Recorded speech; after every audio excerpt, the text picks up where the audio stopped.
guys. Computer's hopefully done rebooting.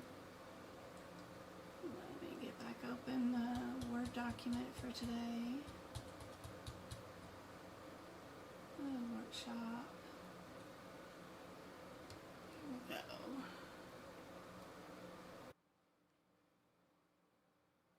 Okay, can you guys hear me? I had to get my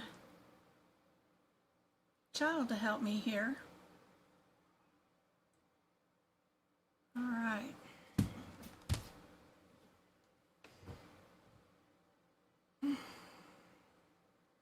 Let me open up Word document again because that has been closed.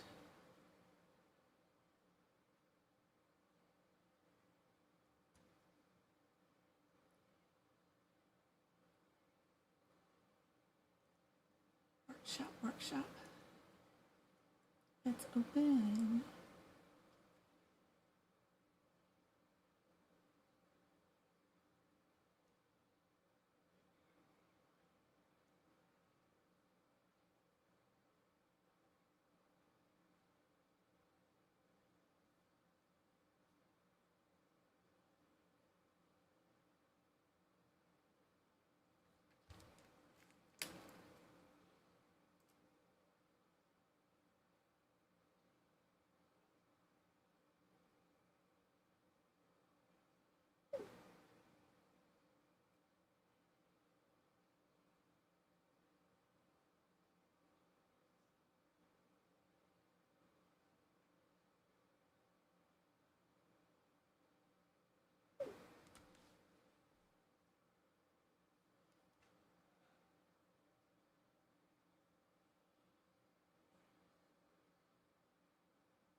All right.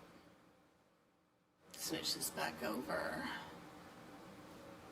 to that, and we were on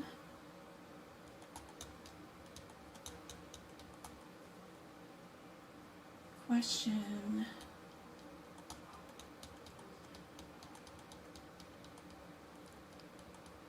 our Appendix L question. I love those questions. Those are so much fun. All right.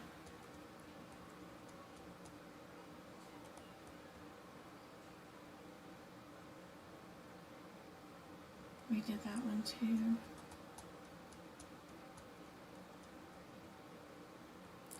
I was trying to show you the first Integumentary question and how I like to do that using this page in your Integumentary section, which is really cool because if you guys notice, right, that we have graphs in some of these answers. We got 2 procedures being done, 1, 2, 2. These graphs, right? But we got some differences. Do we add something to the graft or not? If we do add something, what are they? What are the 116s? And if I use these pages, you can see your header surgeries better is what I like about that. Is, do we have an echo? I want to make sure we don't have an echo. If I look at my 116s, we know that's an excision malignant, right? So we got an excision here. What's our, that would be an excision graft. What's our 131s? Those are going to be over here. 131s are a complex repair, right? So this one will have a repair with it. So if my answer is A, I did an excision and a graft. If my answer is B, all I did was a graft. If my answer is C, all I did was a graft and a repair. if my answer is D, then I did a graft and an excision. So that's all I'm going to look for in my exam question is, did I do an excision or a repair or nothing other than just a graft? Graft is in all of them, so it doesn't really matter. But the difference in the second code will make a difference in my answers really easily. Did I do an excision or did I do a repair? Or neither? So let's check out our question. And let me get this camera out of the way for you guys.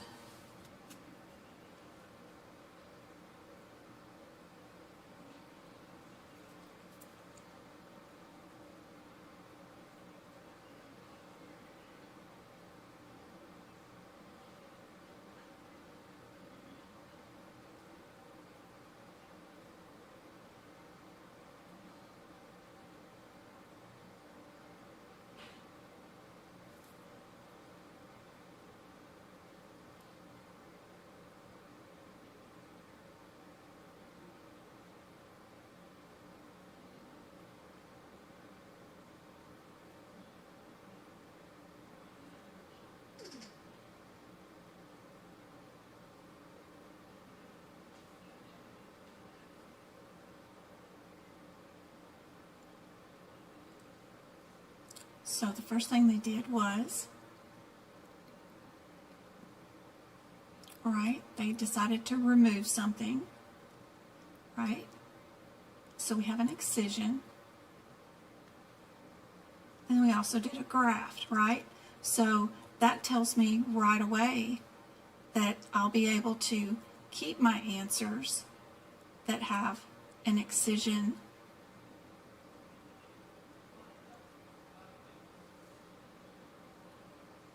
and the graft, right?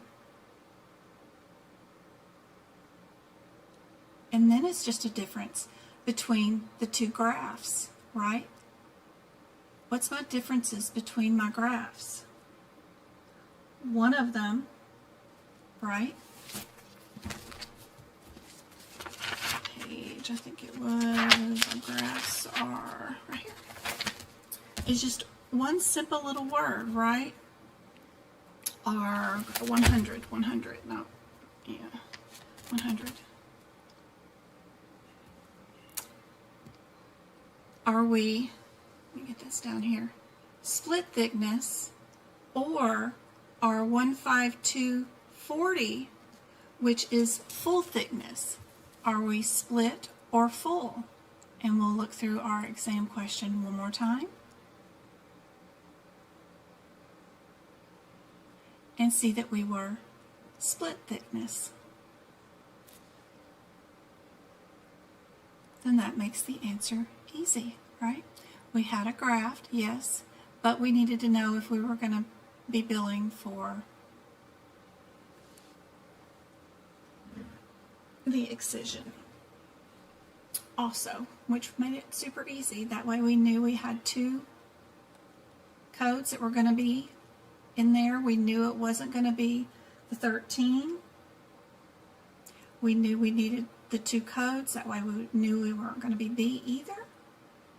And then the only difference between these two codes is full thickness or split thickness. Yep. Made that a lot easier.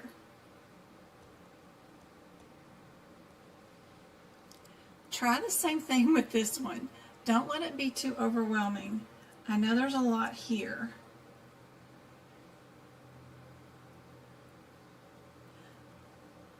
But the first plan of attack that I've got is modifiers, right? Might be super helpful. This will split us up into two bundles.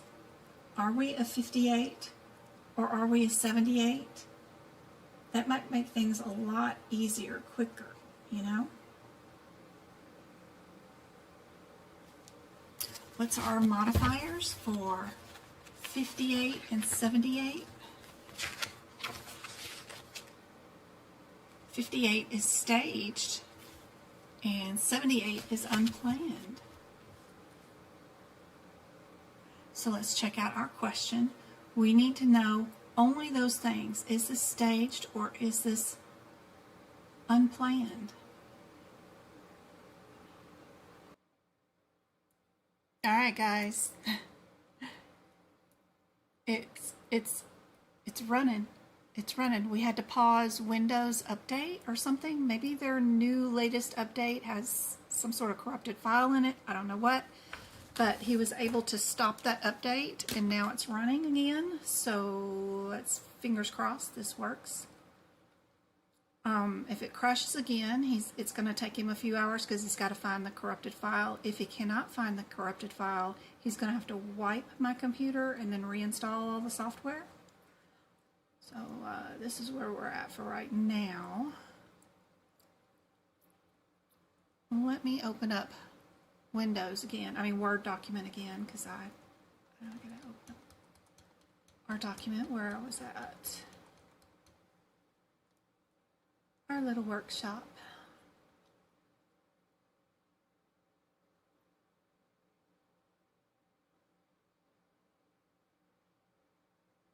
Uh-oh. Okay, there we go.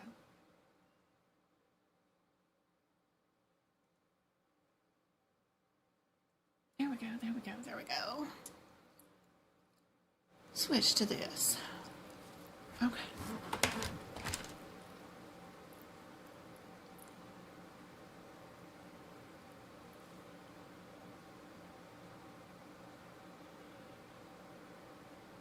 Oops, where are we at? We were here.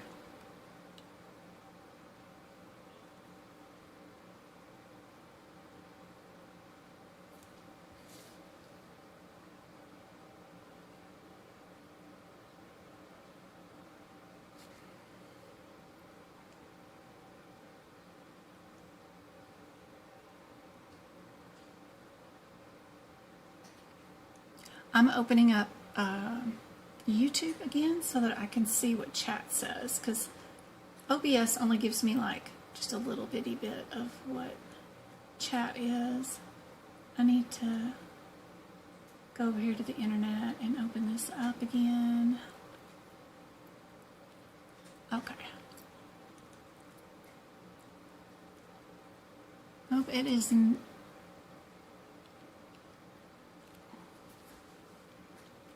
Yep, we answered that one. It was B. It was not B. This one is not B. If you're talking about this one. Pop out chat. Pop out chat. Y'all could be talking about a different question. Yeah.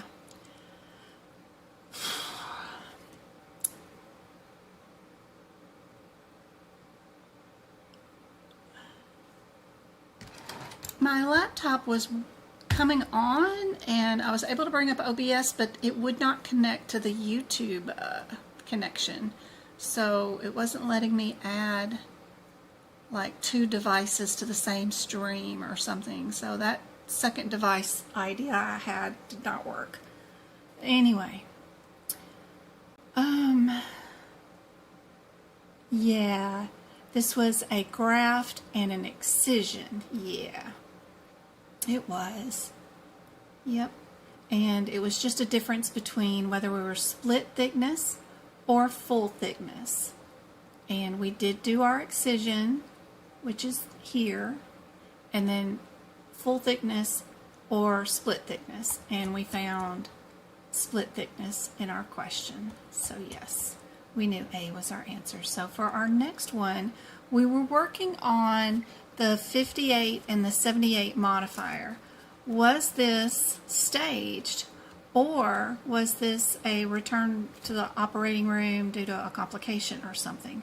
So we're looking for any words in our op note that mean that this is staged or was planned. And right here under procedure, says they had a graft last week and is now ready for autografting. So what does that tell you? We're going to be 58 or 78?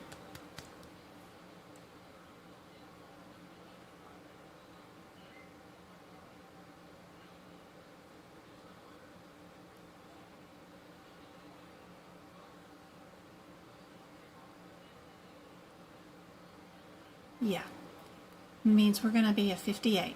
So that's really helpful. Remember back just a second ago, we just looked up the 152s and the 151s. Are we full thickness graft or split thickness graft, right? Let's check out our description.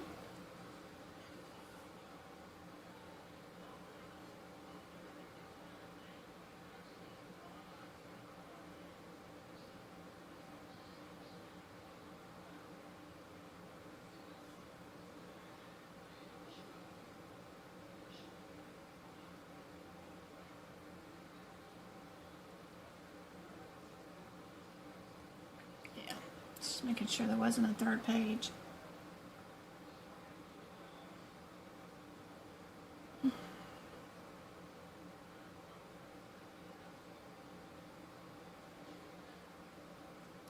can see again here we've got another split thickness.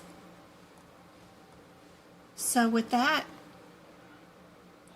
we've got just our B again, our split thickness right here. Because if we were full thickness, we would be A. So that's all I looked up in this operative note.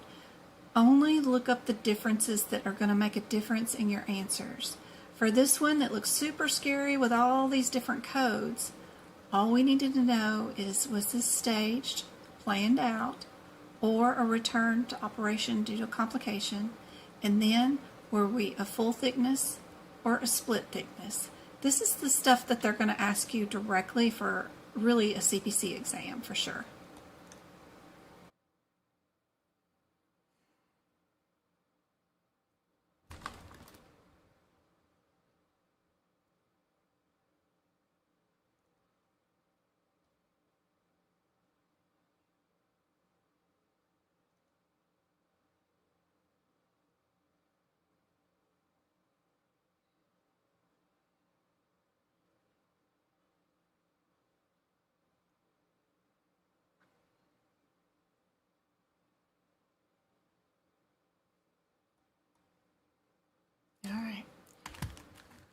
I don't know, it rebooted in the middle of the stream. I got it back up again, but it may reboot again. I don't know. It just automatically froze and then rebooted. I didn't have to reset anything or do anything, but it did restart back up on the Windows. And now I just turned back on OBS and got the stream going again. I don't know. I'm hoping it'll stay up now.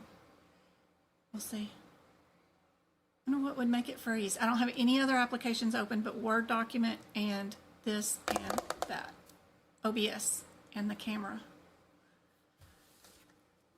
I don't know. Here we go. Trying to update settings. Mm-hmm.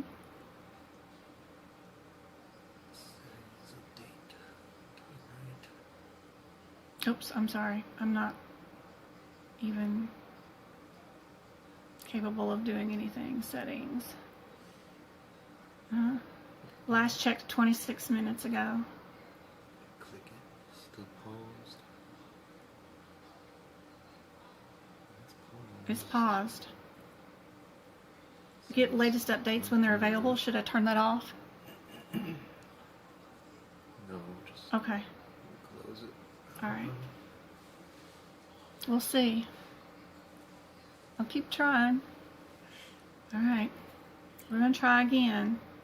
Don't know. I may just record this live lesson on another device. Get it posted for you guys. That way you guys can watch it in your own time and not having to babysit here and sit here and watch me. But if I was doing this question, what do you guys think would be the answer? These are always fun. They are definitely going to be on your exam. Anything in the 1700s. They love these codes because the code sets are hard because of their descriptors. They change up the way they normally write the CPT code descriptions. Anything from 1700 to 1752, probably on the exam. I hate the way that they've put the burn treatments, which is before the 1700s. Burn treatments are in the 1600 codes. Well, they put the burn treatment chart in between the code sets of the 1700s.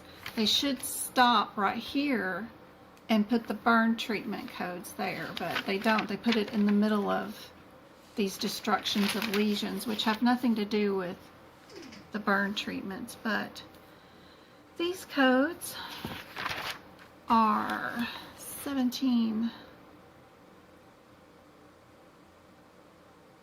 110 and 111.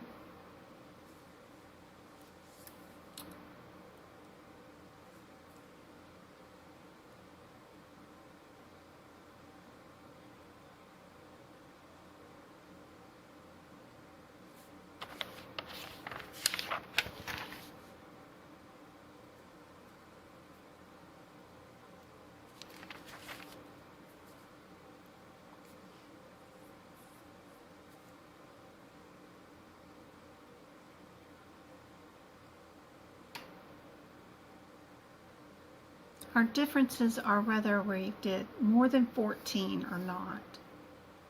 It doesn't matter if a wart is flat or plantar.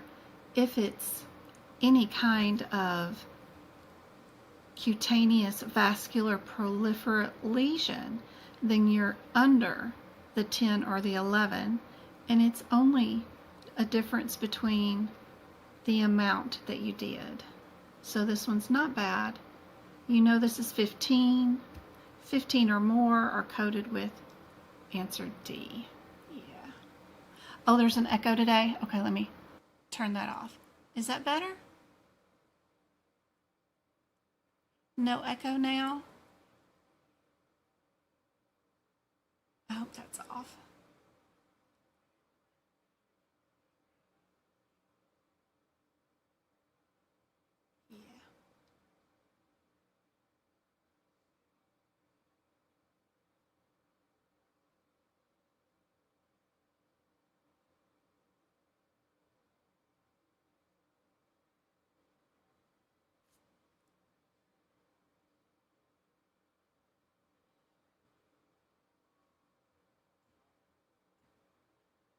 Try to make it smaller so it all fits on the screen.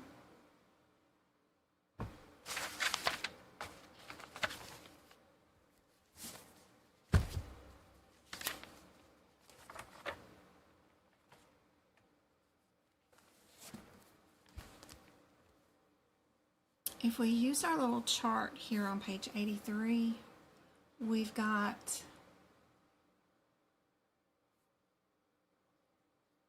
skin removal, like skin tags, are our 11,200.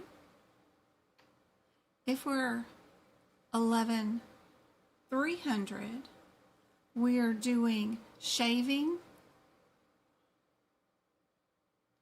If we're doing the 11,400s, we're doing excisions of benign lesions. And if we're doing the 116s, we're in the malignant lesions. Noticing that every single answer has a different blue header is super helpful. Are we doing a removal, shaving, excision, excision, benign or malignant, right? So we'll check out our question. Just look for keywords that mean the difference between those two.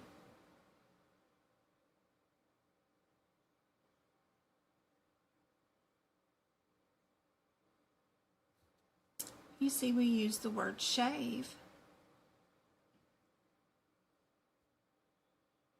And we only have one answer that is under shaved. So that makes B our answer. No sound. Okay, let me turn this on. Okay, what about that? Does that help?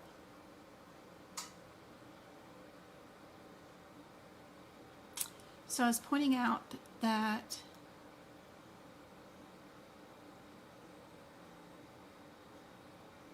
for this one, each answer has a different blue header.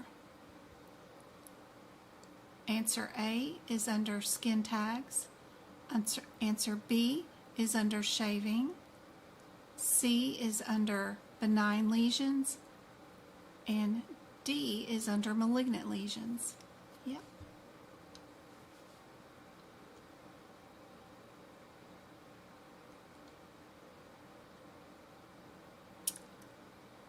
Can you guys hear me? And is there an echo?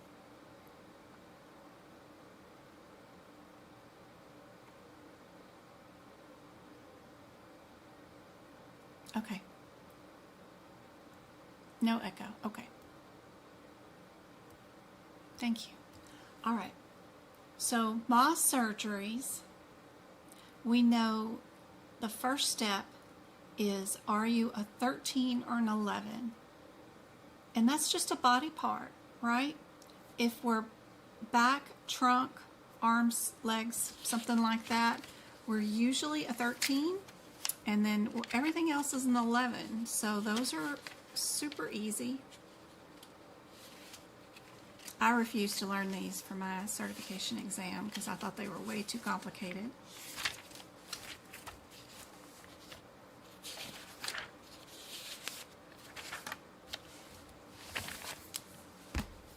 If we're a 13, we're only doing the trunk, which is your chest or back, arms and legs.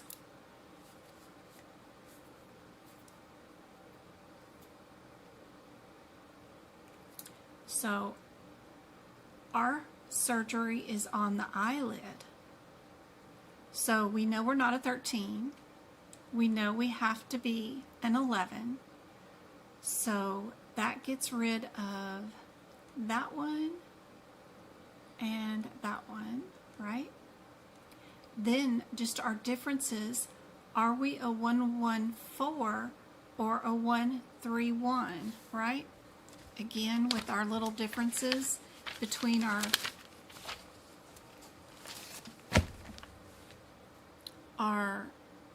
114s are excisions of benign lesions, and our 131s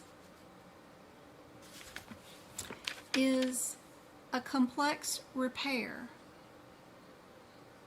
That's the blue header for that one. What did we do?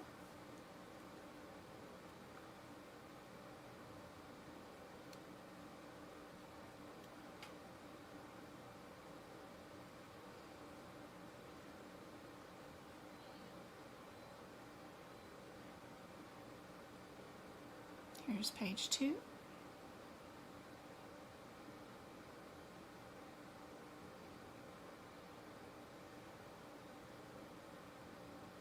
We did our one stage which Mohs, and then we did a complex repair.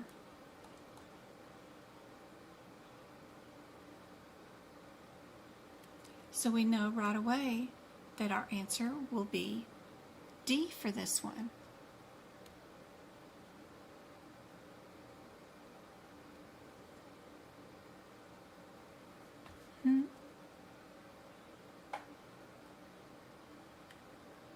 11 does not say eyelid. It does too. Let me show you.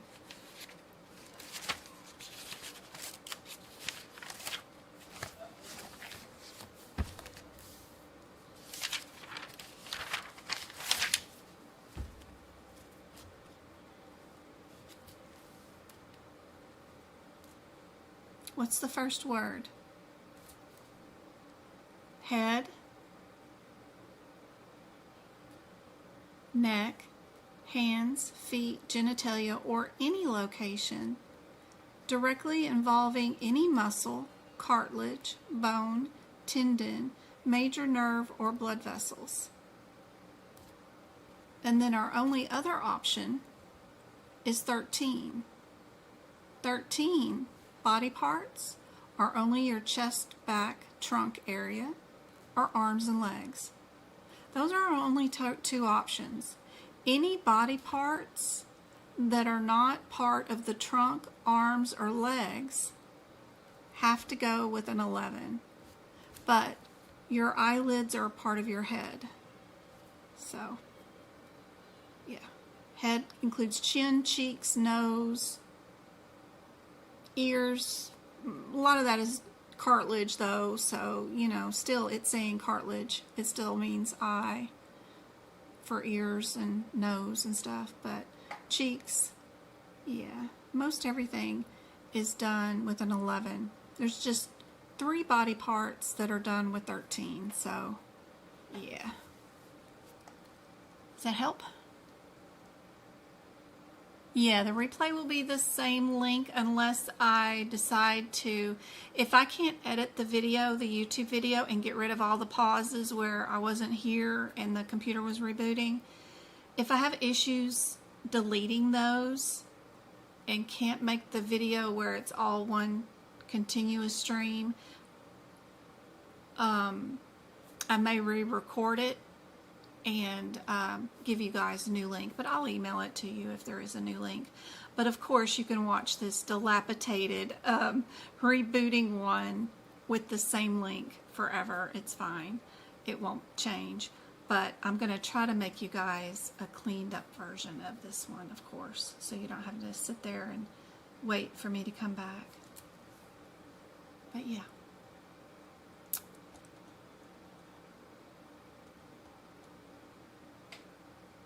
Now I'm going to show you some really cool stuff coming up in, I think, on the next question about how to find the answers without doing the process of elimination and without looking at the answers first. And it's a faster way than probably both of those situations if you're struggling with going from code to code, looking at the different codes and the descriptions, and then if you're struggling with the process of elimination, I've got another way we can do CPT codes.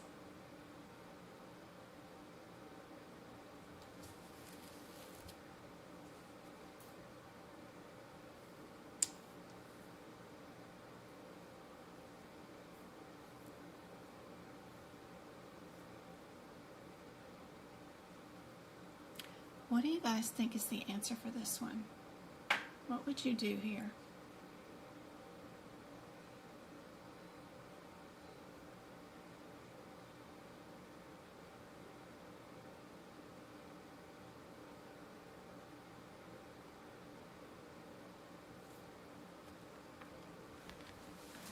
We don't have to worry about the first code because it's the same one for everything. So we're going to go to the musculoskeletal, right? First thing you see is the 54 code versus the 48 code, right?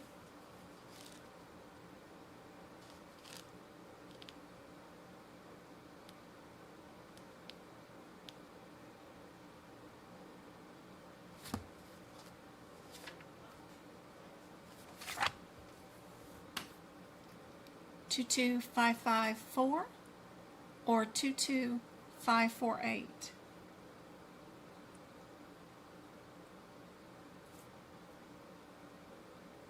And this is just a difference between whether we're cervical or lumbar. And we see everything inside our exam question is C for cervical. So we know we're going to stick with the 5-4.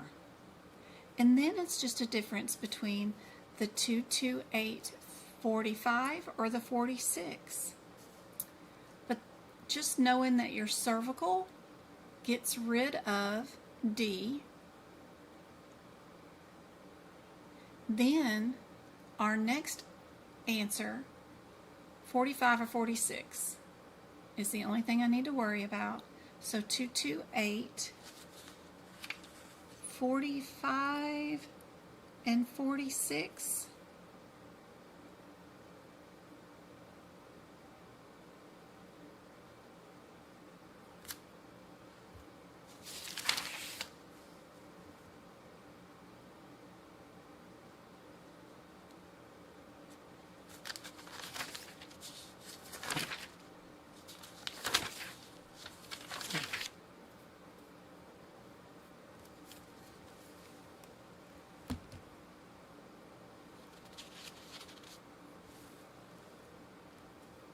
How many vertebrae segments did we use?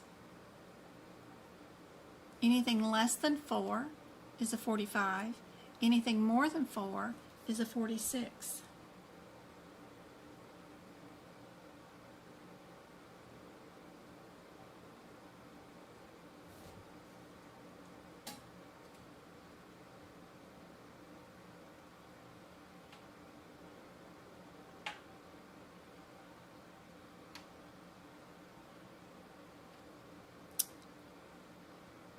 We have, any way you look at it, more than 2 to 3, right?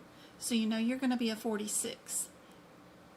And the only option that has the 46 is B. That eliminates C and D. So you know your answer is B with this one by only looking at 2 things, whether you're cervical, lumbar, and whether you have more than 3 of these. And that's it. You're able to pick B as your answer with this one without stressing a whole bunch and dealing with a bunch of different codes.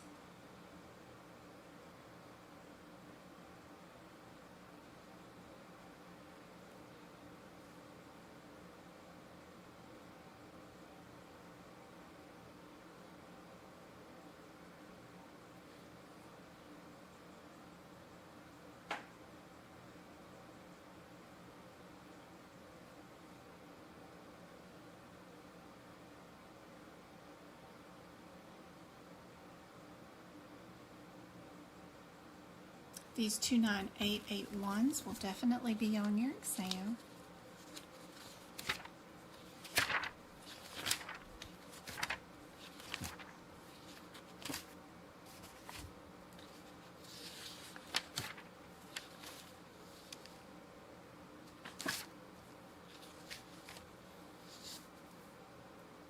Because some of the CPT descriptors have or,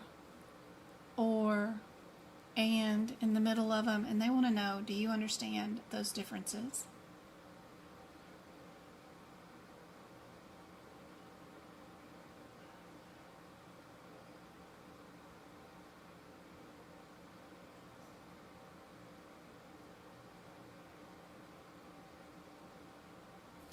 $80 says you did both sides. $81 says you only did one side.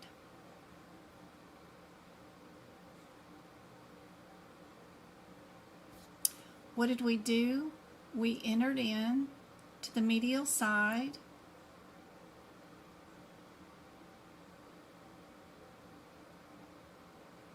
and we carried out that there. So it's only the one side. So we know we're in 81.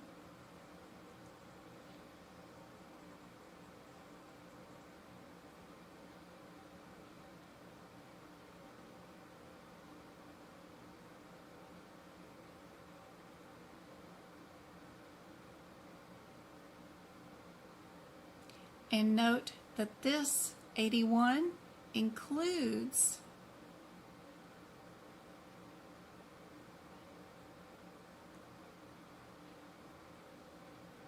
this procedure. So it's all in one. So you know that we don't add the 77 to it because it's already included inside that descriptor. Chondroplasty. We can do the shaving along with it. So we know D is our answer for that one. Yep. All right. What do you guys think about this one? All the modifiers are the same. They all have 2 procedures listed.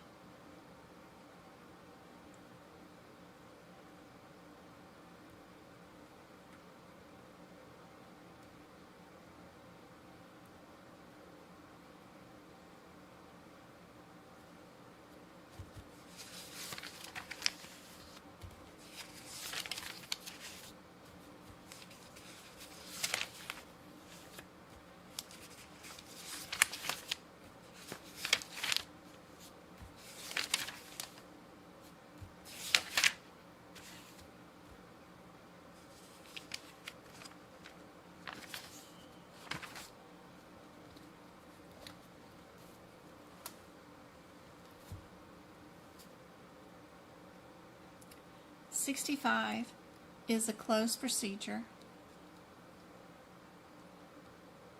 75 is open. 76 is closed. And 77 is closed. 3 of them are closed.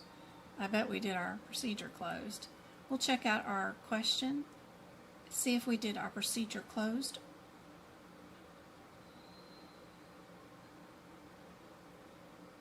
Yep, all they did was reduce it into correct position, which means we didn't open up the body. So we know that 75 is out just because of that. Then, what position was the fracture? That's the only other thing you need to worry about.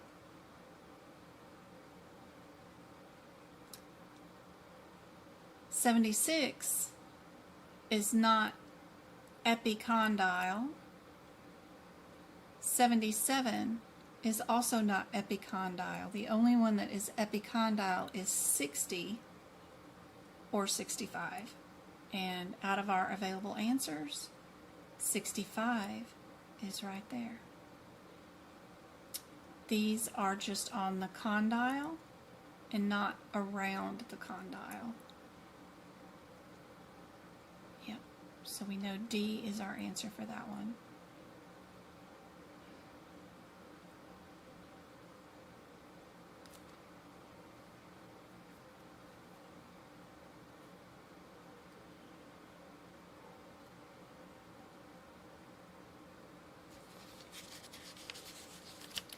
Are we a 205 area or a 260 area? Right? We might be able to use the beginning of the chapter to look at our differences between those procedure codes.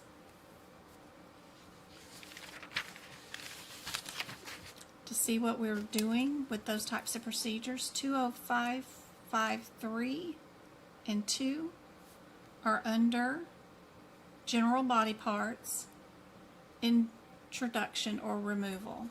Our 260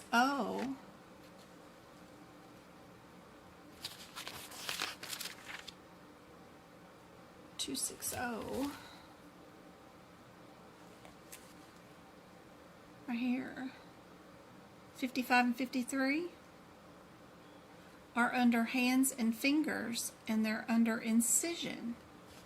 Did we do an incision or in the hands and fingers, or did we do an introduction or removal? That is really helpful, I think, in picking out and dividing your answers into two little buckets, right? What did we do today?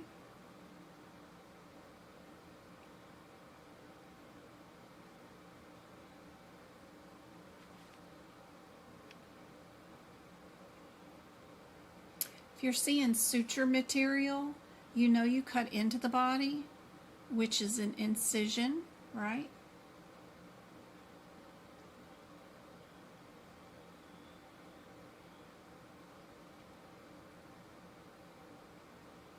So that means I'm going to get rid of that one. Oops, I didn't mean to underline it. I meant to do that. And do that one.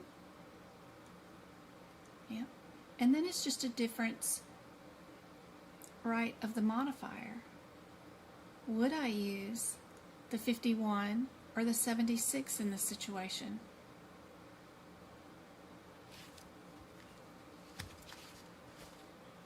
'76 is a repeat. 51 is an additional code for an additional procedure.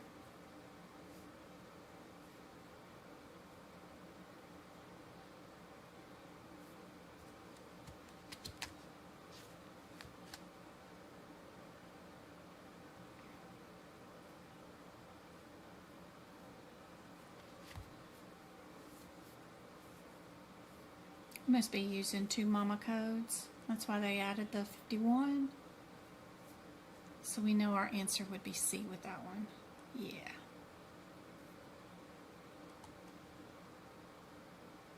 What about this one? I was having trouble with this one, getting it to where it would let me have the question and the rationale, or the answer, not the answer, but the question itself with the available answers all on one page.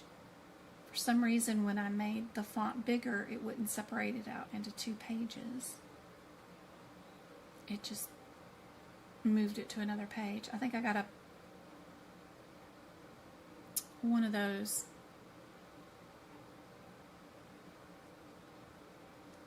page breaks in here that's in the wrong spot.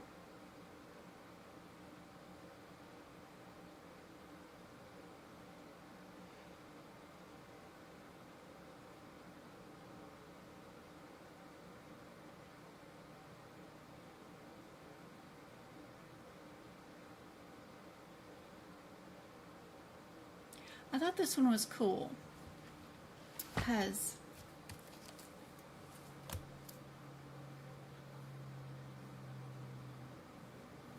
we could do this one a different way. Instead of running to the different sets of codes in the CPT book,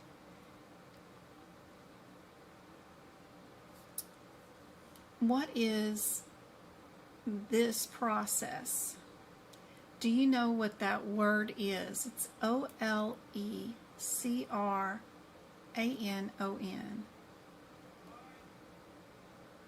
How would you find it if you didn't know? In our ICD-10 book, we've got some additional anatomy pictures, which can be pretty helpful.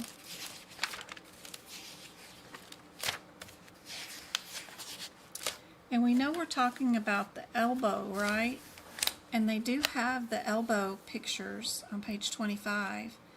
And, right, we've got our humerus coming down. And then our radius going across. But here's that word right there about that process. Right? It's that little hooky process that's inside our little elbow right there, which is cool. So one of the fastest ways to find an answer for CPT is actually if you go to the back of the CPT book and you utilize the index that they have in the back. They have an alphabetical index back here, and fractures are always really fun and easy to find usually. So if we just go to fracture, just the word fracture, because sometimes the CPT code descriptors get kind of crazy with what part of the bone, what side of the bone, and all that kind of stuff.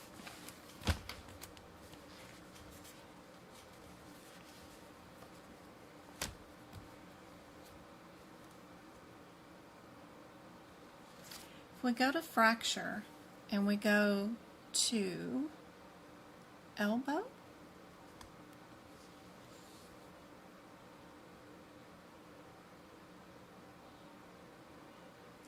And we find out if our treatment was open or closed treatment.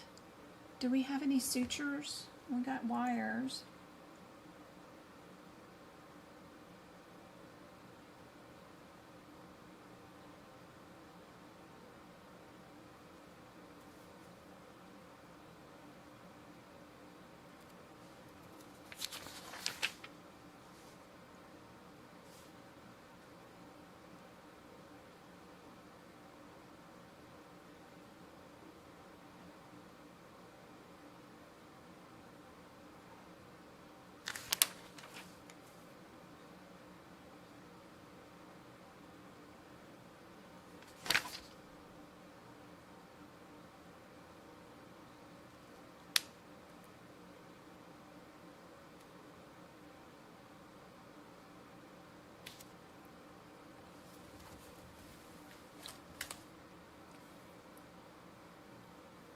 elbow doesn't really describe our Orsion process, but our ulna right in there does. So if you go to the ulna and then we go to the OLECRAON process right there, it's actually listed right there, which is super helpful. We go to our fracture ulna to that process. We just need to know, are we open or closed treatment? And we are.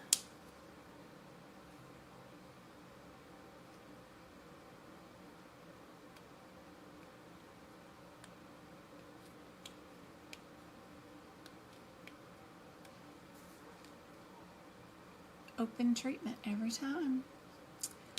We went and we used betadine to scrub them, right? Tourniquet, and then we made a 5-inch incision. You know that that's an open process. And it tells you right here, open process, there's only one code it could be, 24685, which is answer A. But you had to know where to look in here to find it. If you go to fracture and elbow, we don't have under elbow that Oron process. Then you needed to know where to find it. Would it be under radius or ulna view? You know, where would you find that word? And utilizing what you've got in the ICD-10 book, I think, was helpful to be able to find it. And then it tells you directly what the answer is. Then you don't have to look up the differences between those CPT codes. We'll try it again. But yes, A is correct for that one. We got another one for the meniscus, right?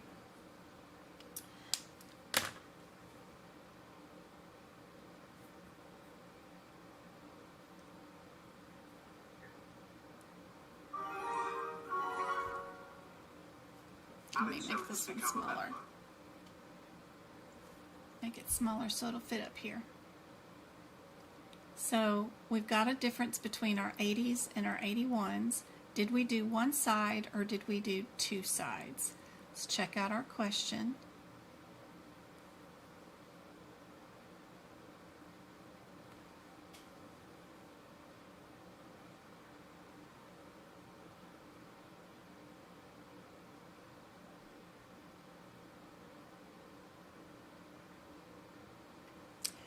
You can see that we entered in the lateral compartment. It looked good. But the medial side had degenerative changes.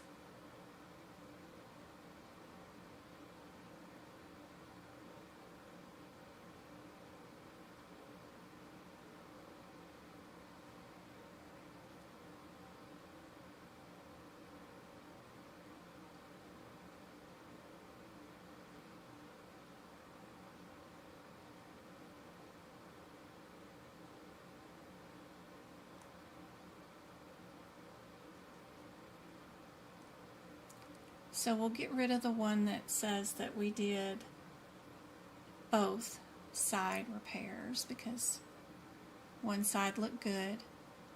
Now we just need to know whether we need to add the 75 or not. And that is the nerve thing, right?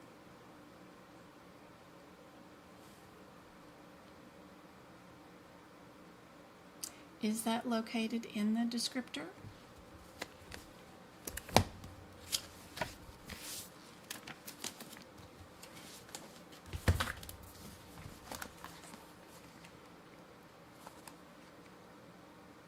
I think that one was located in there, right? The 298, 881. Do we get to do the shaving, cartilage, same compartment?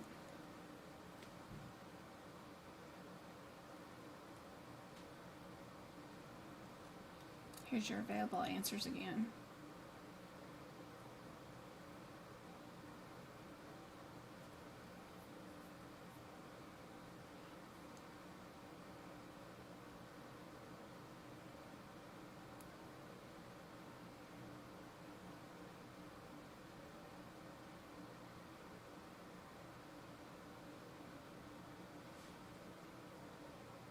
also has the word separate procedure beside it, that 75 code. So you know that anything in that code selection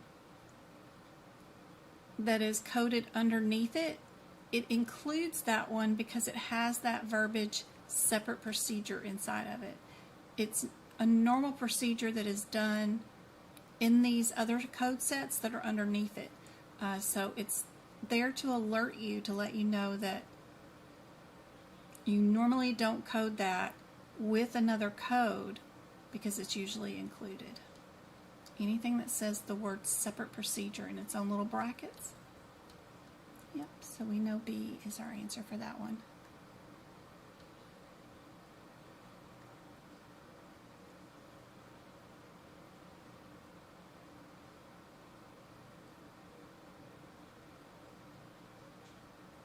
Are we an 888 or an 89? One of them's anterior, one of them's posterior. What did we do?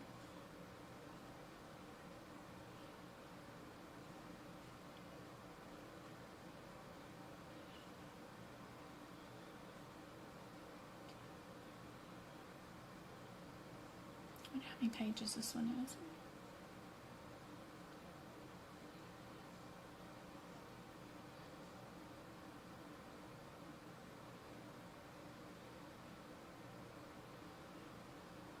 Just looking for our ligament repair. Was it done anterior or posteriorly? And you know what that acronym right there? That the ligament repair, which is your 88 or your 89, is done anteriorly. The 89 code acronym is PCL. And then your acronym for the 888 is ACL. So just looking for those acronyms gets you down to 3 available answers. Then you just need to know, are you an 80, 82, or 81? So again, did we do one side? Did we do both sides? Or did we do just the meniscus repair and not the meniscusectomy? So which one did we do as far as the meniscus goes? We did a partial menectomy.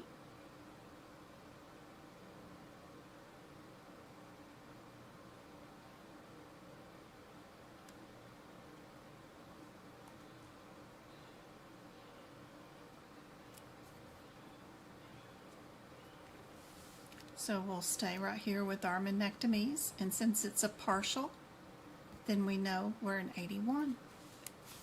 That gets us to C.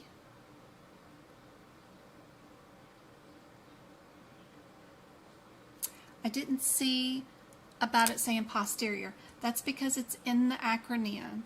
You need to know that CPT code 29888 acronym would be ACL because anterior whatever ligament, right? ACL, that's where they get this, is your third, fourth, and fifth word inside the CPT descriptor. And then in 29889, this is a posterior ligament repair, right? So they call this as an acronym PCL.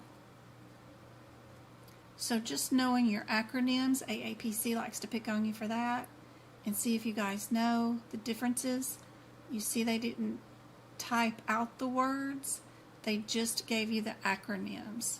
So your most important words for this is ACL or PCL to have written down beside those two codes. Does that help? And yes, our answer is C. Perfect.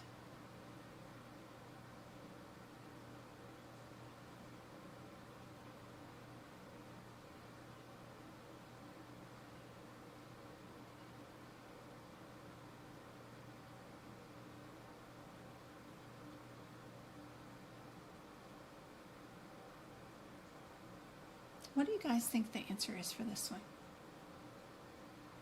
Do we have one diagnosis, or do we have four?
Yep, do not have a definite diagnosis. So we're going to code symptoms. Their first symptom was fever. If you look in the alphabetical index, under just the word fever, it tells you their default code is R50.9. Which answer starts out with R50.9? C. That is your answer. Move on to the next question.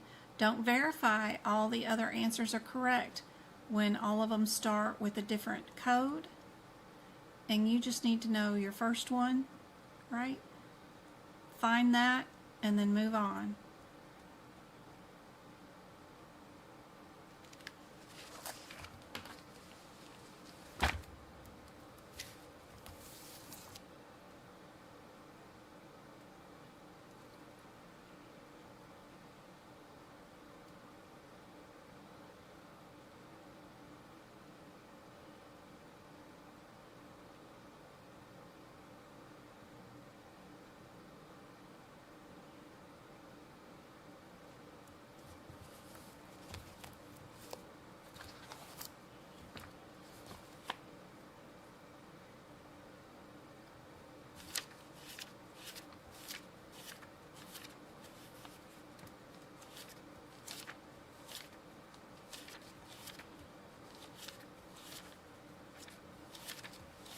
Respiratory.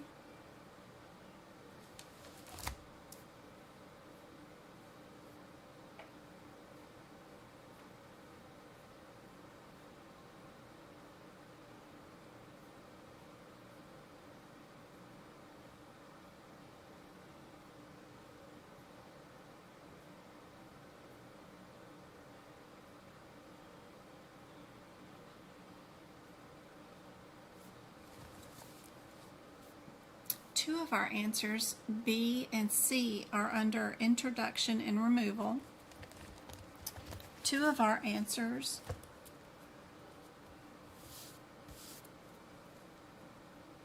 A and D, are under destruction. Did we introduce or remove something, or did we destroy something?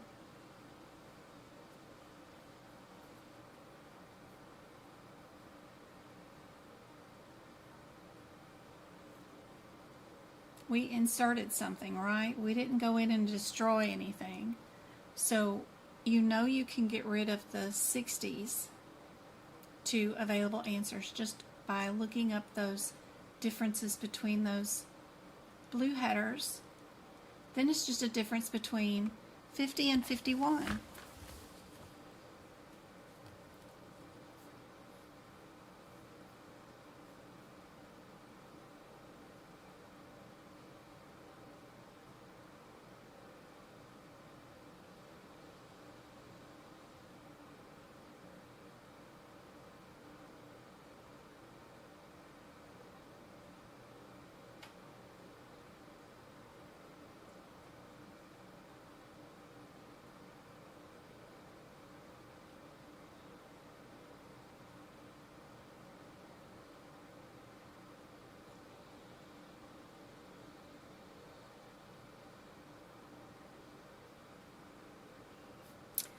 So we are doing a continued fluid drainage.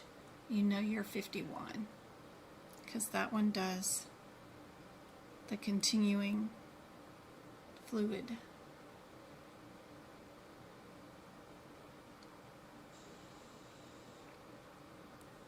Right? Or no, we don't have the continuing fluids connection, do we? Sorry. Nope. All we did was put in the chest tube. No, we're just doing the tunneled catheter with cuff. It's 50. Sorry. We got a question coming up that will be the connection, but this one isn't the one. This one's just the push it in and remove it back out. So it'll be 50. Also, you can see that your diagnosis codes for C have metastatic cancer and that B has primary cancer going on, which also helps.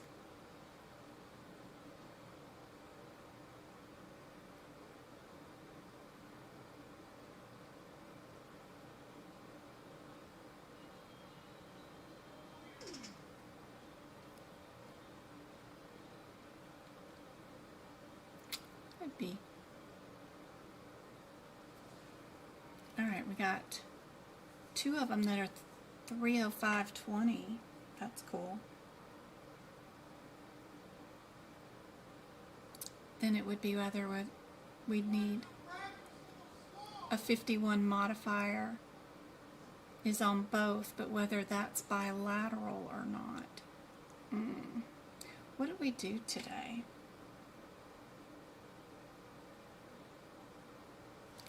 If we look at our beginning of our chapter, at the differences between these code sets, 30520 is under what? 30520 is a repair of a nose. 312 is an endoscope, 31 is. Did we do a scope if we're C? If we're B or D, we did a repair of a nose. And then if we're 309, we did an other procedure, not elsewhere classified if we did an A. What did we do today?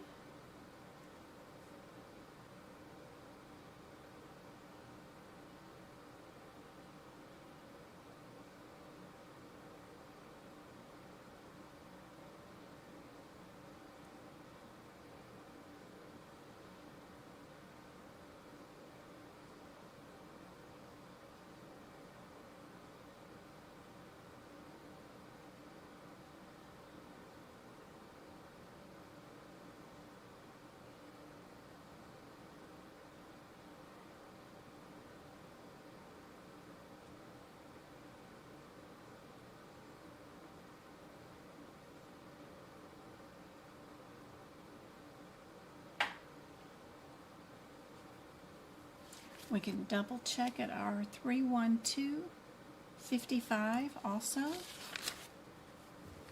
just to verify that is a unilateral code.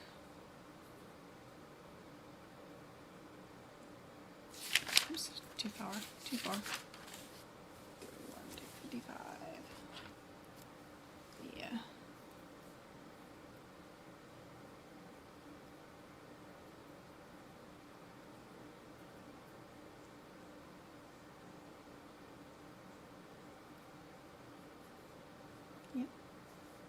Everybody got B?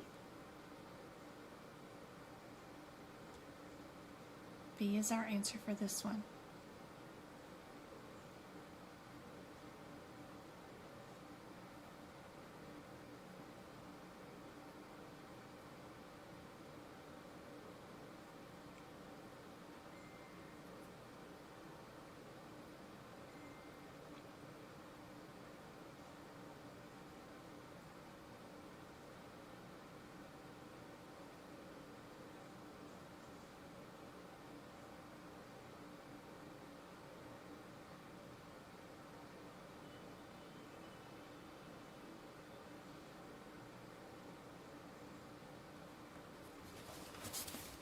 31500 is what kind of procedure?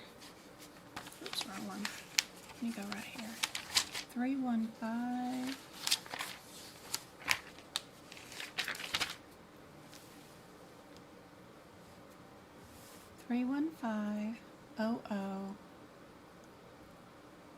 Is an introduction.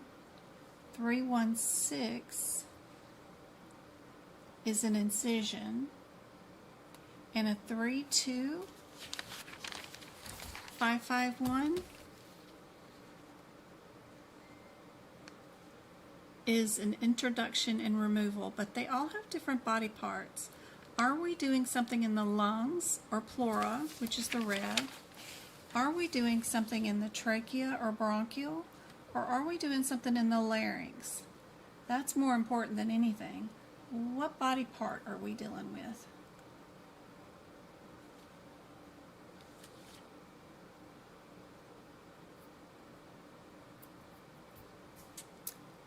Sucking wound, breathing,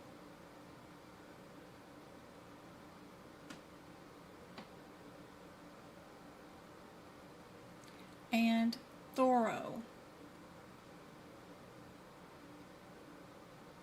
Those should all tell you we're not in the larynx, we're not in the bronchial or trachea. We're only going to be doing stuff in the lungs, and the only answer that is under lungs is B, which is our 32551.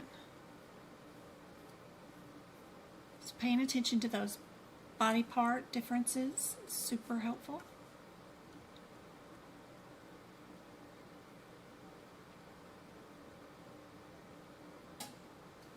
Sometimes we might be seeing patients for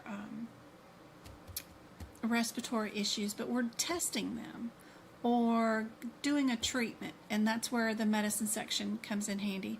We're not performing a surgery or a procedure, but we're treating something or we're testing up that body part. So that's why this one's here.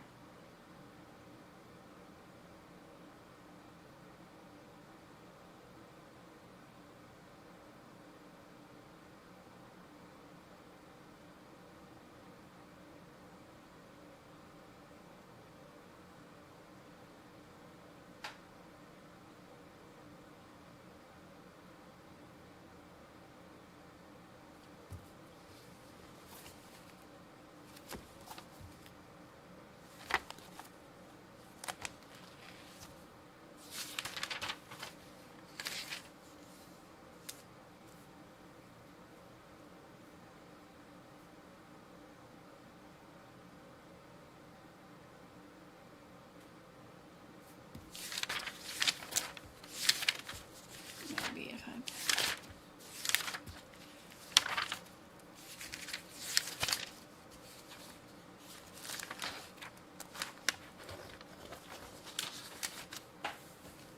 Yeah, these codes will be on your exam. I've got them pink because they like to pick on these.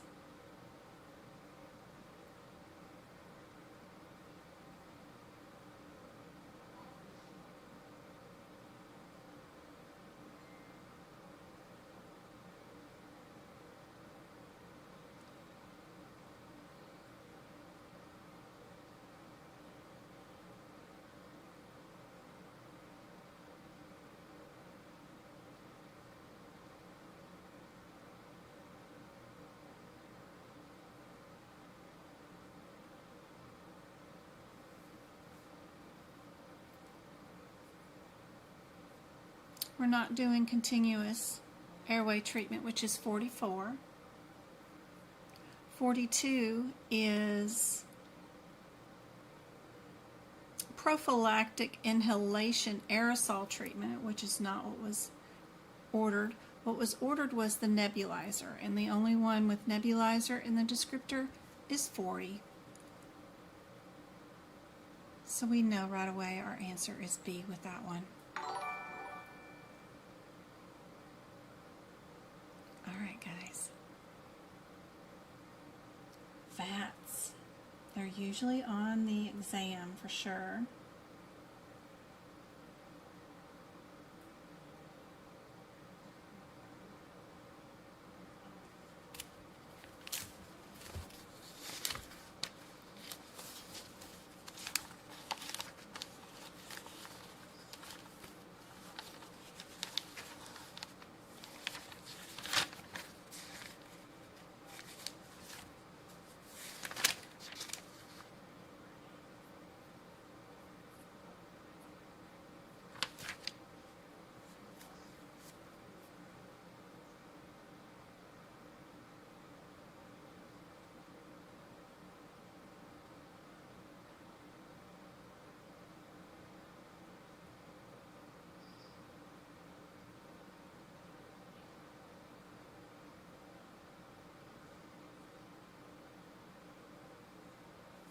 can't do much with children codes.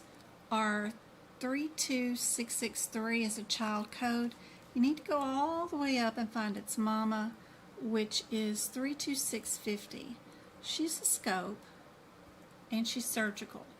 Is that what we did? There is our surgical scope, yes. And if we add in what 36 is, which is a lobectomy, which is a single lobe, right? What did we do today?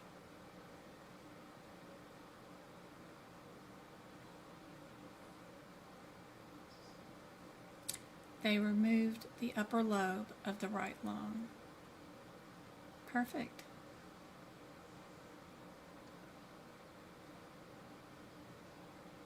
That just means that these biopsies and other things are included because you ended up removing that lobe of the lung anyway. You don't get paid for a biopsying of something that you do remove anyway. So adding an additional code would not happen for that one. So yeah, A. Perfect. Good job, go-kart.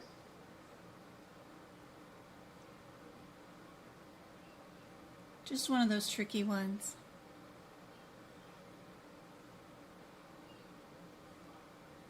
Three, 6, 9s.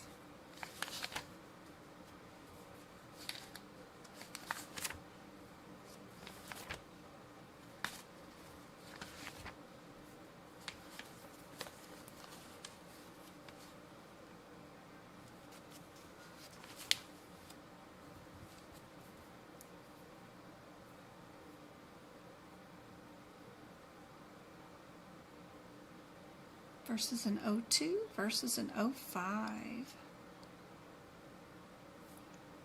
O5 is trans and peri. So is O2.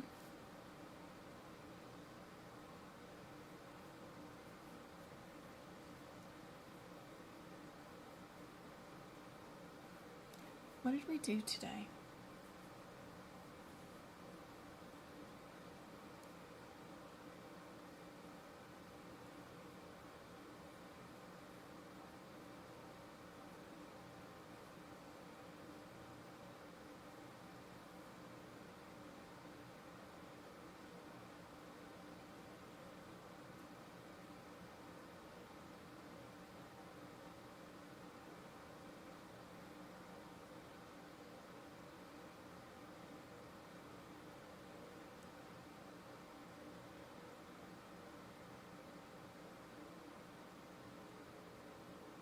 Did we do the balloon and stretching?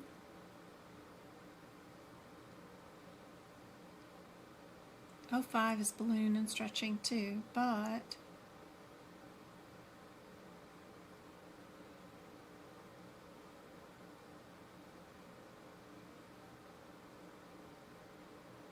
we're making a pathway with this one and we're only stretching with this one.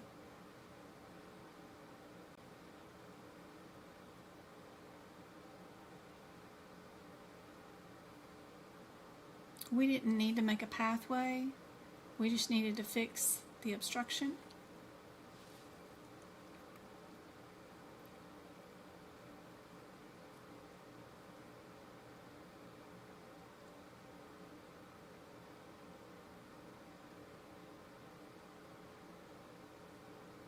This is another one where the acronyms help out. Transluminal angioplasty, right?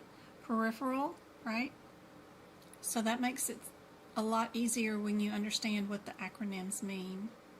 Don't forget to check out Appendix C in your HIPPix. It has a bunch of acronyms in it, and the back of your CPT book where all your little abbreviations and stuff are. Help out too. Plus they talk about them right here before you start coding for your peripheral, your central dialysis, peri-hemostasis, and then they'll talk about the acronyms AVF, AV, AG. They'll have more definitions throughout here about your PTAs too, so super cool.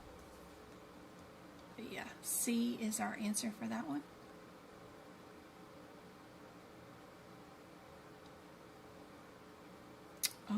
Yeah, this one's cool. We've got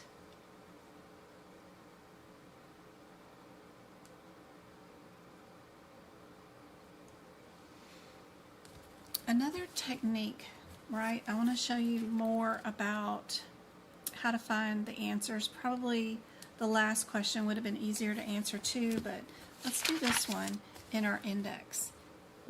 What did we do today? If you just look in the exam question of exactly what we did today, where are we in the body?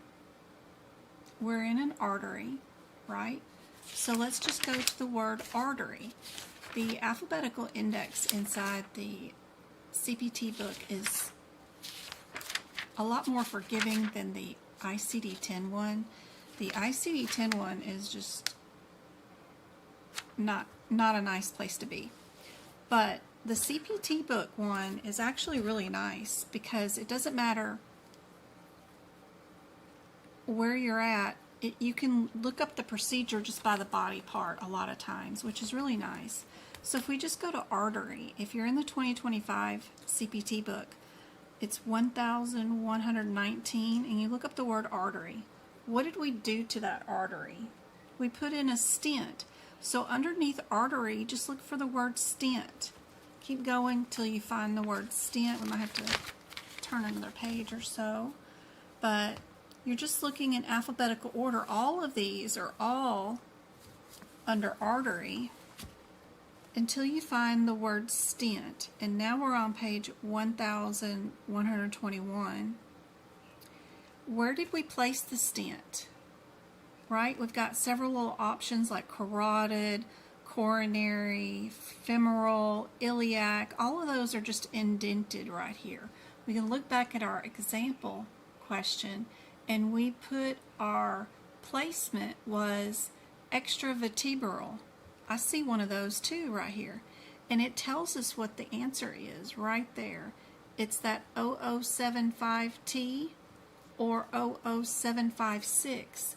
And if we look at our available answers, we only have the 0075T listed there, right? So it's either A or D, and we just need to know whether we add the 26 modifier or not, right? So it's kind of handy to use the alphabetical index in the CPT book. I really hate the one in the ICD-10 book, but this one in the back of the CPT book is really nice. And then you're not having to go from all those CPT codes, the 37,000s, the 35,000s, and then also look in the alphabetical index or in the category 3 codes for your category 3 codes.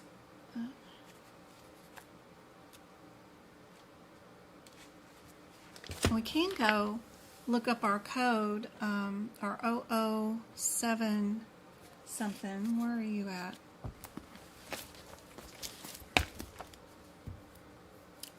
Sometimes finding the category 3 or 2 codes is difficult because the codes numbers will start over again in the middle of the sections, and there's no separation between the colors between category 2s and 3s. They're just all in red back here. So if you don't find it in numerical order where you're at, keep going because it's in there. This one happens to be on page 918. So 0075T is right here at the top.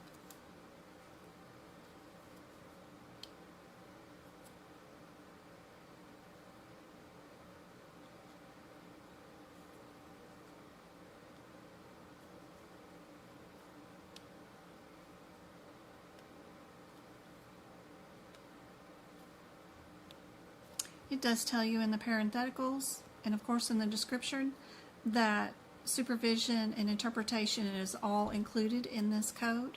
So if we're only billing for only the supervision and interpretation, then that means we got to add a modifier to it to reduce the payment paid for this code, because we're not paying the doctor to actually perform the test and do the test on the patient.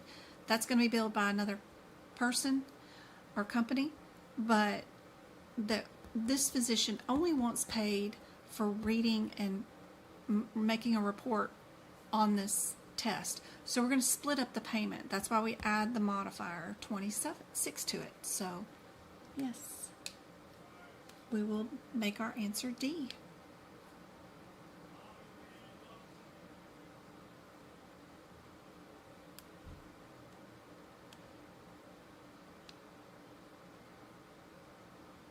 Yes, stretching to resolve the obstruction. Yep. We did not need to make a new pathway. If we were making a new, like a bypass or a new pathway, it would have been the other code. But yeah.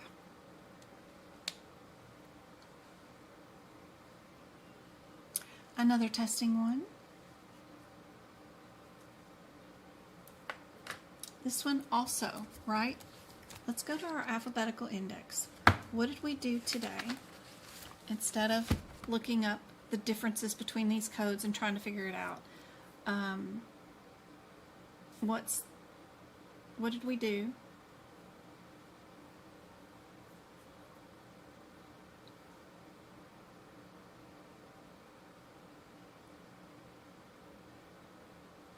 Performs the study. What's a TTE? Another one where you kind of need to know what a TTE means, right?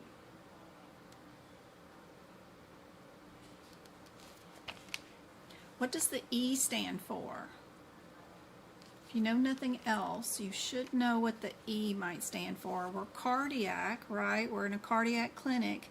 What would an E stand for? If we're doing something on a patient.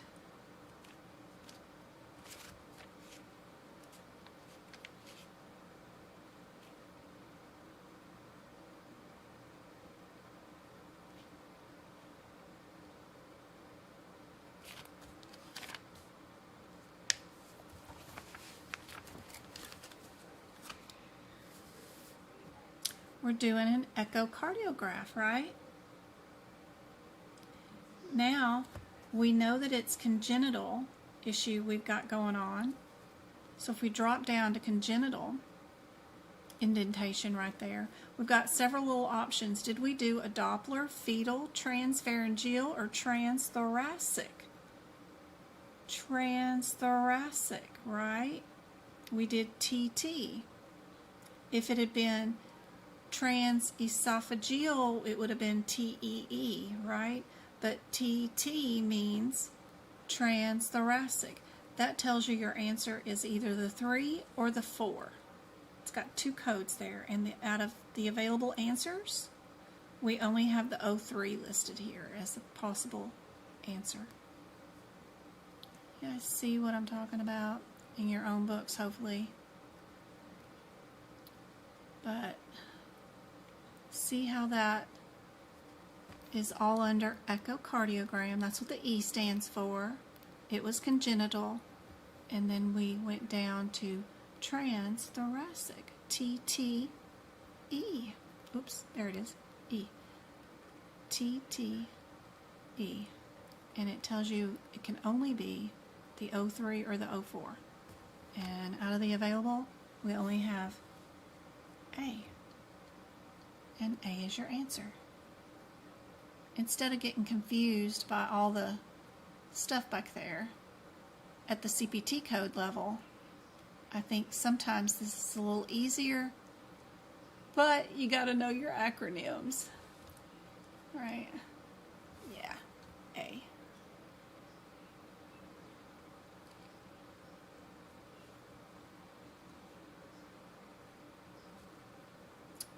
What do you guys think the answer is for this one?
Travis, go to your room. You're getting too loud.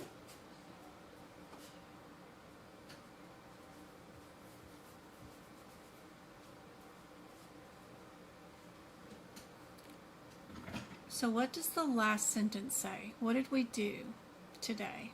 I don't care about all that history. What did we do? We explored, right? So let's go look in the alphabetical index under the word explore.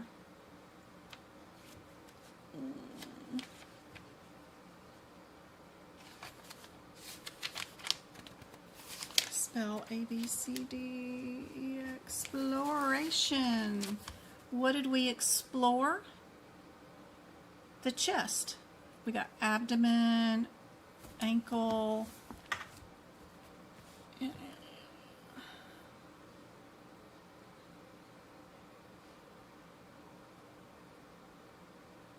We found what?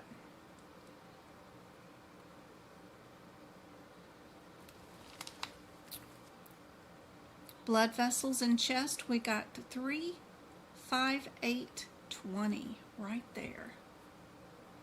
Because they're blood in their chest, so they had blood under explore, blood, chest, and then that gets us to 3, 5, 8, 20, and we have 2 of those. One of them is a 78 modifier. What's that modifier? Unplanned return to the OR. Is this an unplanned return to the OR? Are they within global period? If they had a cabbage done yesterday, are they within the global period? Yep, they certainly are.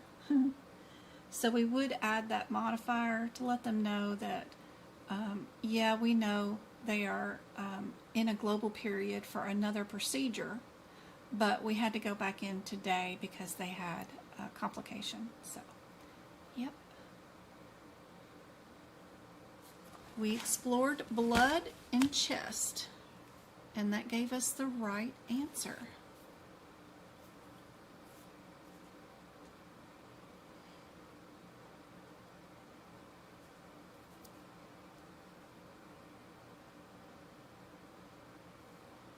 This one.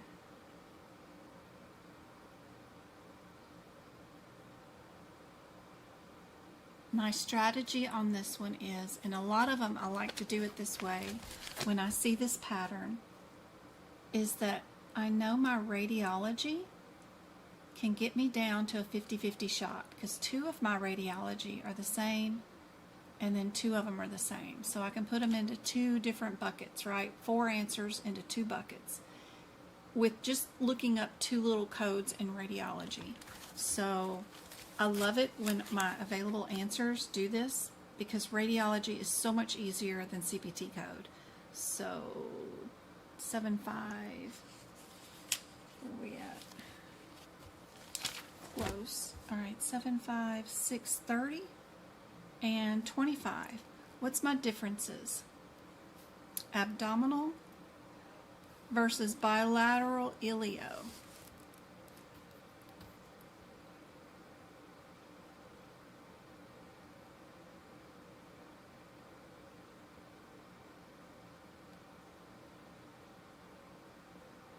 This is another one where I really like my Appendix L, actually, a lot of times, because Appendix L has these body parts that are underneath here, right? We've got our heart, we've got our liver, we've got our kidneys, and then, you know, if you go further down in the body, you'll have other body parts, which is cool, too. Here, if we stayed in the abdominal area, we would be here, right?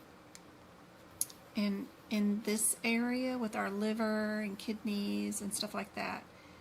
If we went bilateral iliofemoral and lower extremities, right, we would be here in the lower extremities with the legs and stuff, and you would see some of these arteries and veins. And just some of the words that I see, like popliteal, tibial, perioneal, some of these small sap are nice to know what in general location you would be.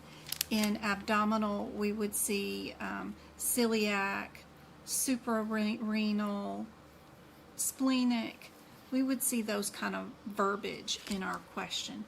If we look at our question, right, we do see the iliac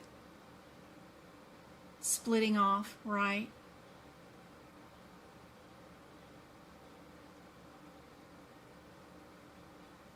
And we do have and see our words popliteal arteries, right? So we know we didn't stay here in the abdominal area, that we did move down into our lower, right here where the popliteals and stuff are.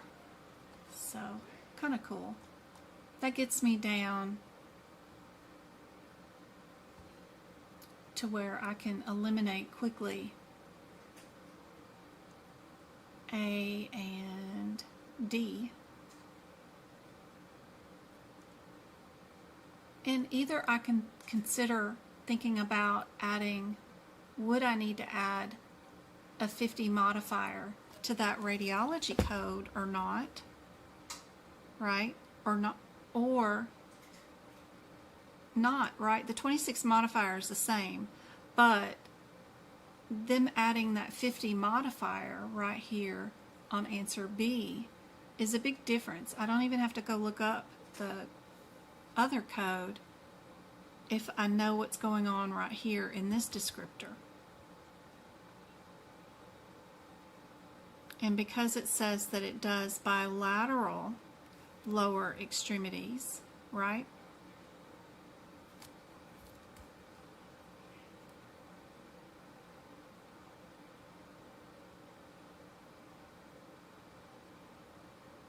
Would you add a bilateral modifier to it?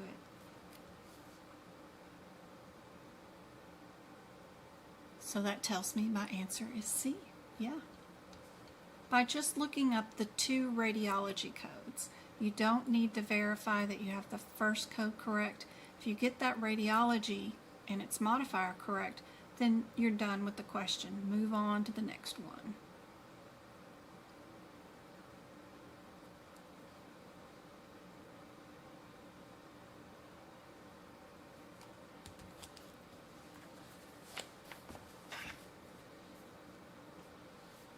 This one, instead of using the alphabetical, the index in the back of the book, or using the differences between the CPT code descriptors, I have another place that I like to go and find my answers.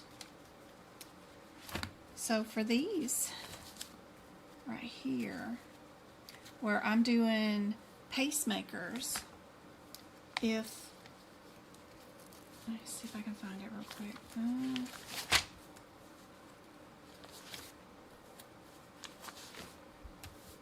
Right here.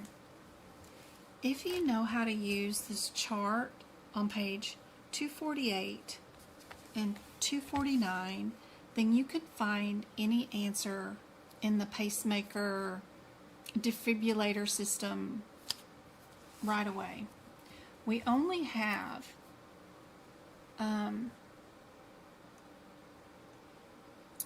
if we did answer B, you know we only have 2 codes, right?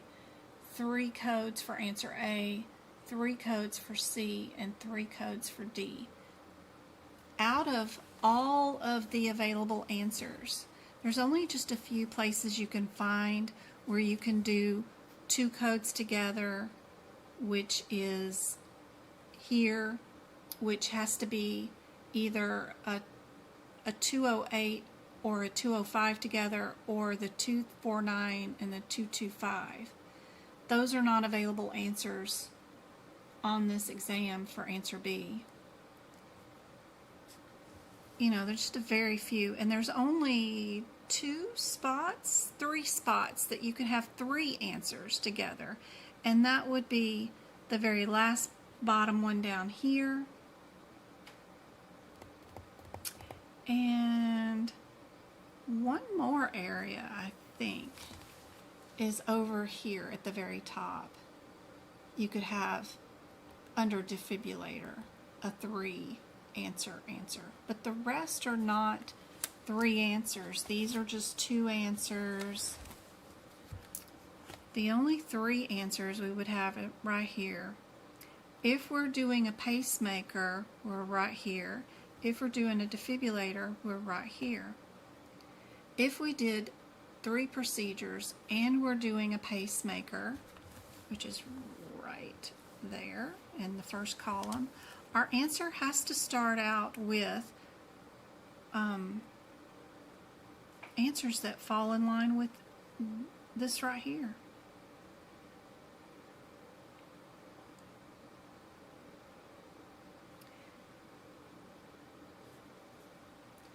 What is the first thing that we did, right? We took out the old generator. What type of generator was it? It was a dual one. That's really handy dandy. If you just come down here to the removal, all of these all the way down are all insertions, and then all of these are removals. And then if you look for just a removal of your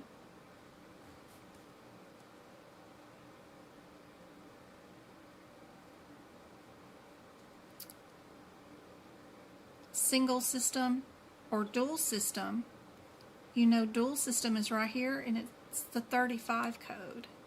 It's right there.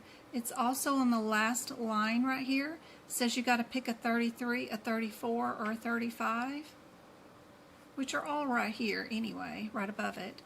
But so you know that your differences are single, dual, or subcutaneous only. But 35 is our dual. 35 is our first code. Our second code has to be a 6, 7, or 8. We only have one answer that starts out with 35. Our second answer is our 08. And then our last code, right? So really kind of handy to be able to utilize these charts. Look for what you removed. Know the differences between insertion and removals, single or dual, single, dual, all done on the right. Whether they're subcutaneous.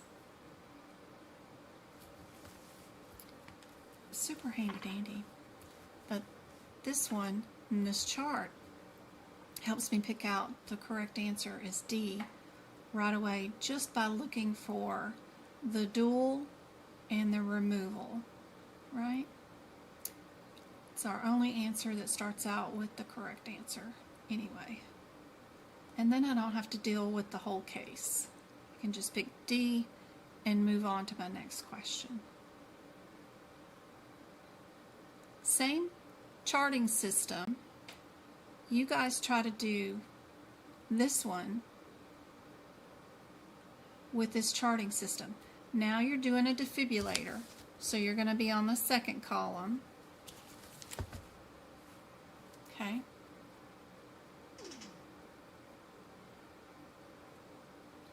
Would you be a 44, a 43, a 41, or a 44? What's your differences?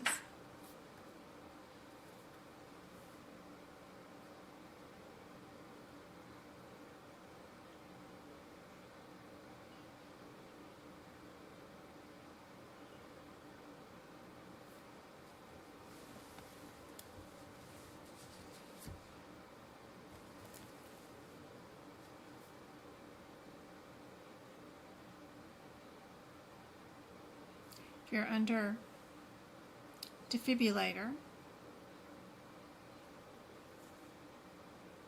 and you're removing a dual chamber system, single and dual have the same code. It doesn't matter. It's always going to be your 44 code. Great. Then I just need my second code, right? Am I a 20 or an O2? My O2 happens to be right here. It's epi. And then my 20 is over here, and it's transvenous. Did we do epi or did we do trans? This one's trans. This one's epi. If we just look in our, and we are epi, so we know right away that our answer has to be D, just based off the dual being the same code right here, 44. And then we only needed to know whether we were epi or trans. That's why I highlight those differences between these codes. Trans, epi, extra, intra, those things can pop up really fast if and you can tell your differences quickly. And helps out with that one. Yep.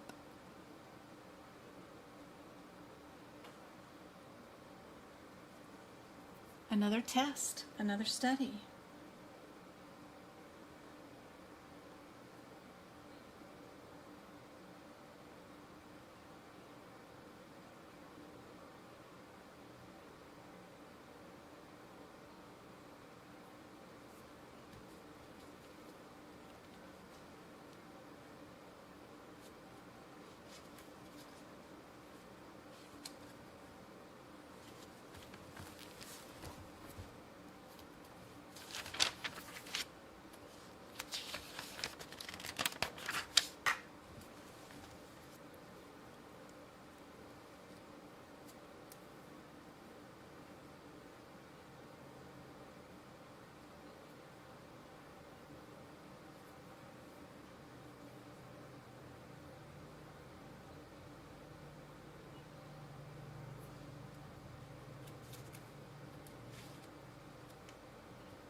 What did we do? We did a venous study. So what does the index in the back of the book call a venous study? It's called Vascular Studies. They have that where you can look it up really quickly. Vascular Studies. Where did we do our vascular studies on?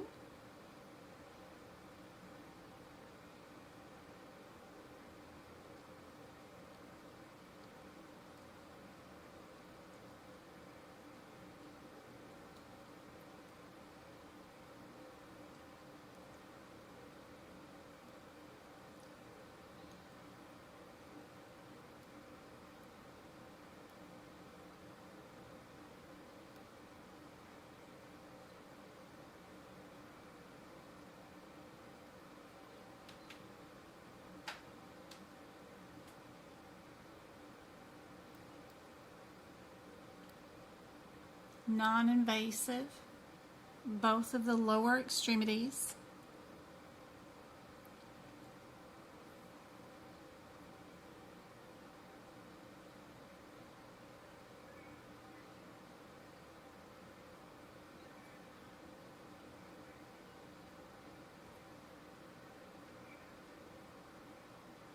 You can look under your non-invasive. It's going to take you to your 39370. Then you just need to know whether you would add the 50 modifier to it or not. It's probably a bilateral code. I don't know. So we got a 393.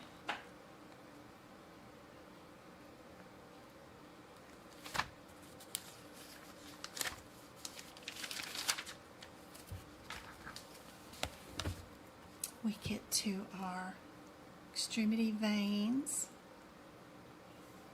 Complete bilateral study. Yep. So we do not need to add our 50 modifier to that one. Yep. We can just pick C. and move on.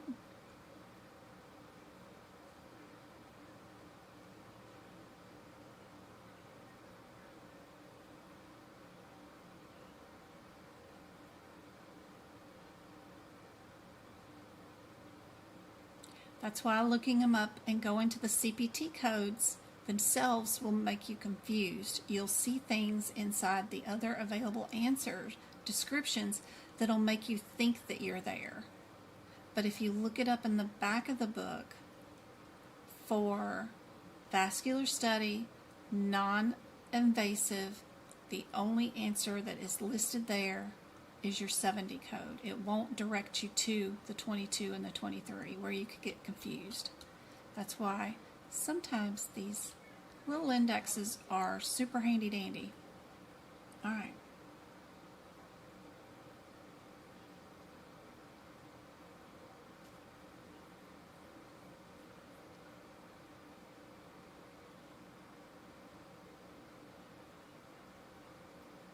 All of the procedure codes are different. It might be a good one where you can look it up in the back of the book. What did we do? We did a gastric lavage. How would we look that up in the back of the book? We would just go to the alphabetical index, right? And let's look up gastric, right?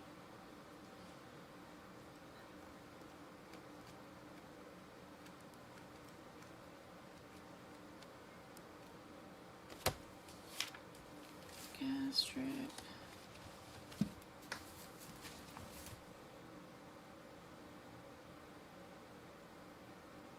Gastric lavage.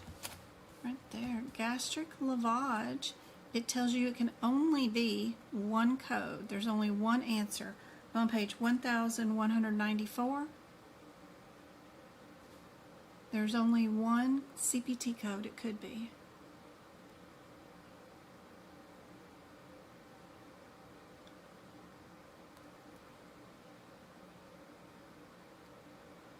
The back is so confusing. Aww. This one's easier, right? If you only go to gastric lavage, in the back of the book it's alphabetical. Its spelling is the same. Everything is the same. You don't have to deal with knowing venous is vascular or anything like that. This one's easier. It tells you directly what the answer is. 43753. Then you can pick that answer and move on to your next one. You don't have to look at the differences between all those descriptions and maybe get confused. This one's easier. Play around with it. See if you guys can get faster with the alphabetical index. Everything is always hard the first glance at it, but sometimes this is really nice back here because it tells you it's only one code.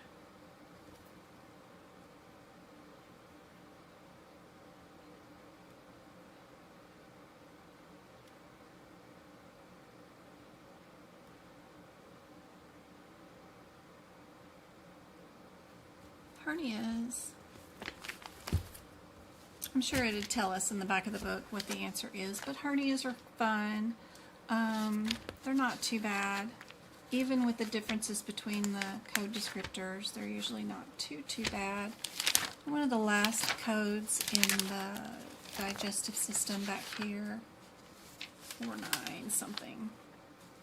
Yeah, 495. Yeah. You just need to know whether you are reductible, incarcerated, not, those kinds of things. We do have a reoccurrent one, so that is very vital information because a lot of these codes are set up just based off of initial versus recurrent.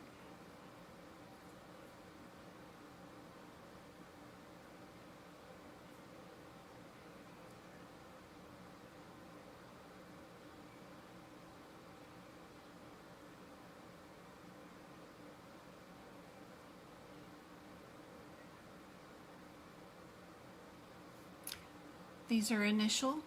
R91 is initial, and so is R94. So it cannot be A or B. Got to move down to the 946s. 13 and 16. These are reoccurrent. If you look in the third sentence down, these are reoccurrent, these are initial. So all of these that should be grouped together should be initial, first time they've ever had a hernia. These from 13 on down are reoccurrent. And that was the only word you needed to look for in your exam question. And then it's done by size. Are we less than 3 or are we larger than 3? We're larger than 3, so we know our answer has to be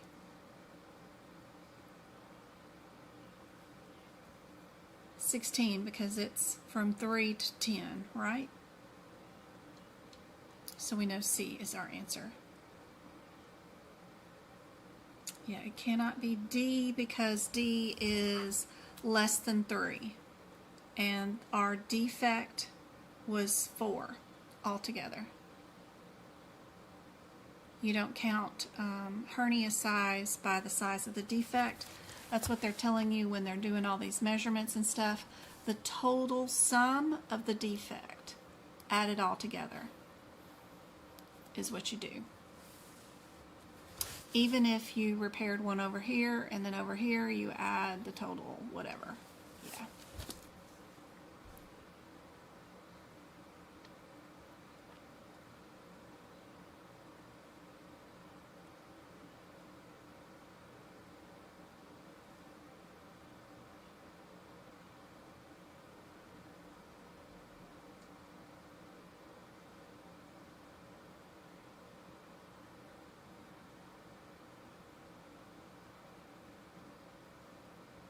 What do you guys think is the answer for this one?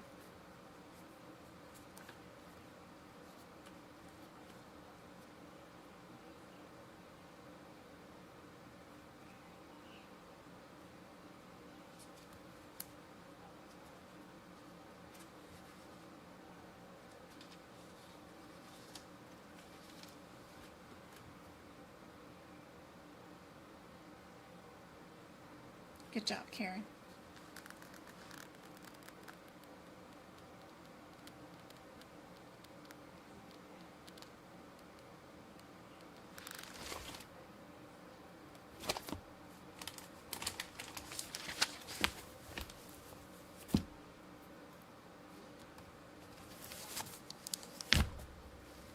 So if I went to the back of the book and I looked up the EGD, I need to know whether I'm flexible transnasal, flexible transoral first before I do anything else. Those are our only two options. So I'll look at my question and This is my shirt. This is for White Lives pick Matter. that up.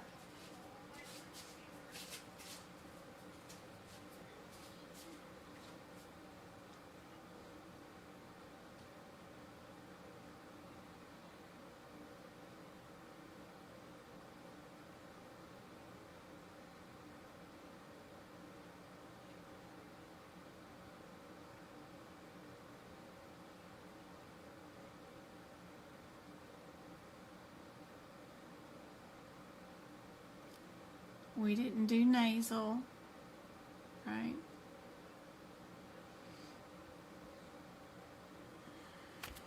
Transoral, and what did we do when we got there? We went transoral, we added a balloon for dilation. So if we're under flexible transoral, we didn't do ablation, we didn't do ligation, we didn't do a biopsy, we did dilation.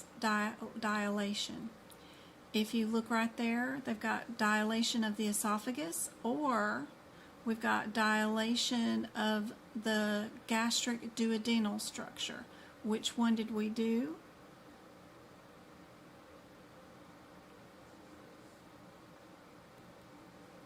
dilation of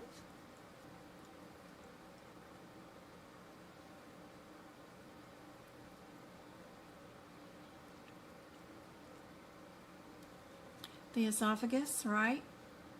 They tell us the answer can be a 33 or a 49. We don't have a 33 as a possible answer.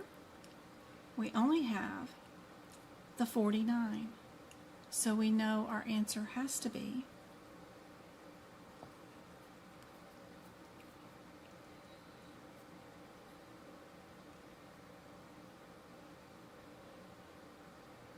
we did a dilation of the esophagus.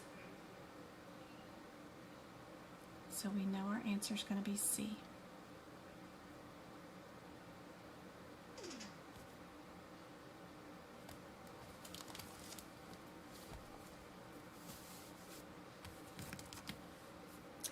By looking at EGD, flexible transoral, dilation, esophagus, right there. All right.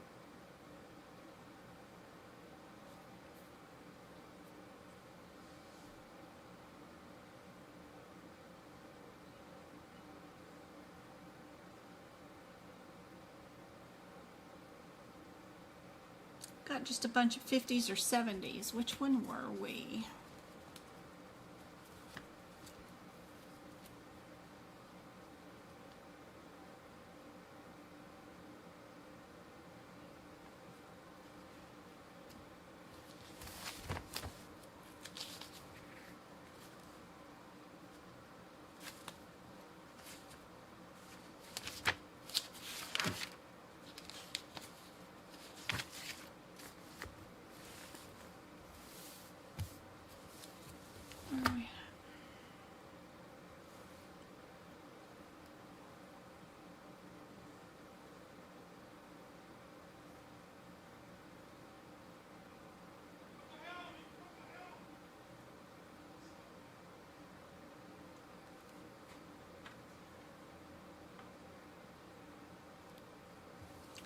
Did we use an excision or did we use a laparoscope?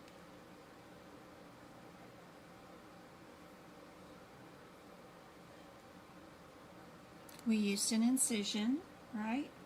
So we know we're going to stay with the 50 because we did an abdominal incision. So we'll stick with the 50s. That helps me get rid of the 70s really fast. Then it's just a difference between whether we're coding symptoms and an appendicitis or just an appendicitis.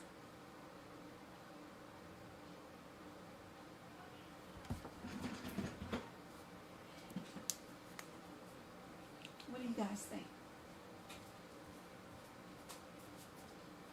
James, Michael.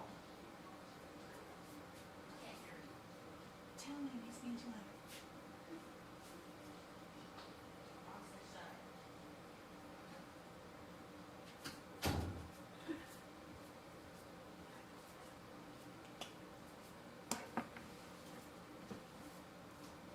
Everybody got A?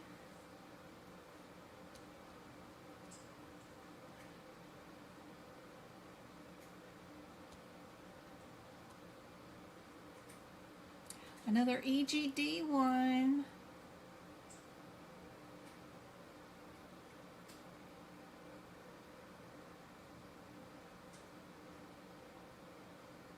So how did we go down the body? Did we go nasal or oral? That'll help me figure out if I go to the back of the book which way we are doing. We did pharyngeal, right?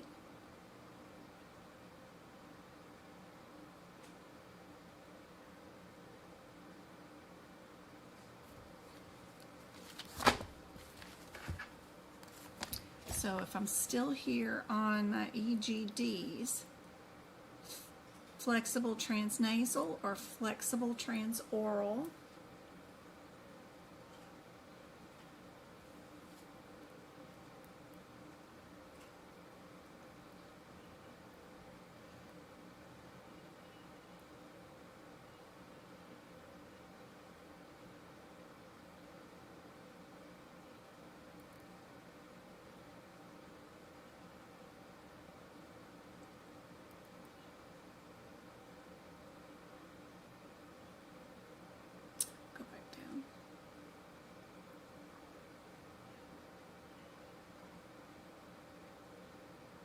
It's just the repeated answers again down here at the bottom, just because the case was long.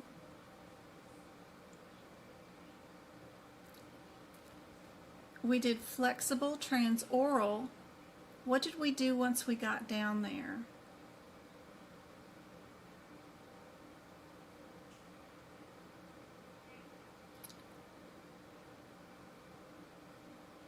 We ballooned, we dilated.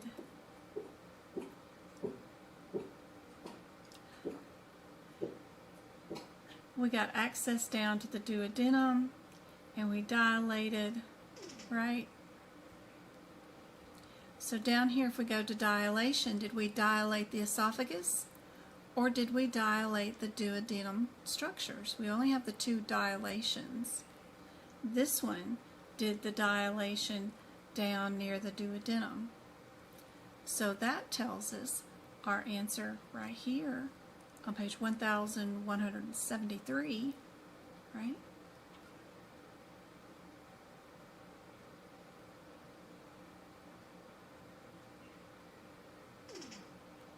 Has to be the 45 code. That's the only one that's listed there. And since every answer starts out with a different CPT code, we can pick our 45 and move on to our next question. EGD, flexible oral, dilation. There's only two options, esophagus or duodenal. Look for those two. What did you expand out? And pick your code and move on. I don't know. I hope it's helpful. I like showing off the alphabetical index in the back of the book. If it can make somebody be less stressed looking at the differences between those CPT codes.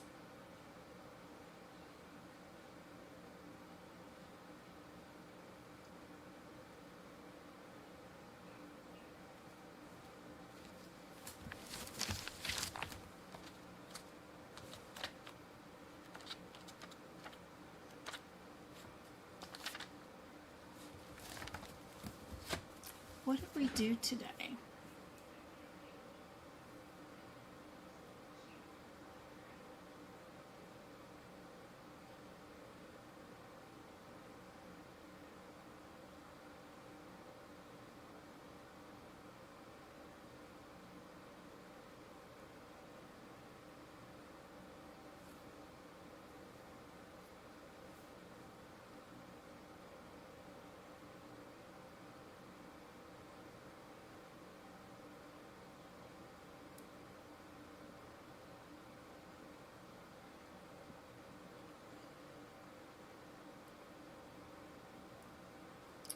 We did lipsotrypsy, right? So if you look that up in the back of the book, on page 1236, you've got lipotrypsy. They have just a few differences. Did we do bile duct, bladder, coronary, with some cystourethoscopes? Did we add in any stents? Did we do the kidneys, pancreas, ureter, or urethra?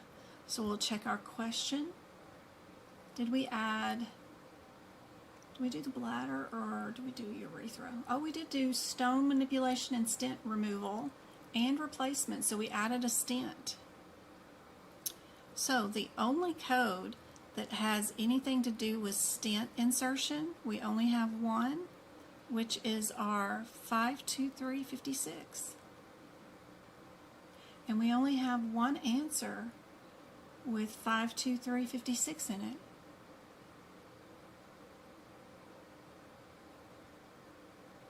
And that is A.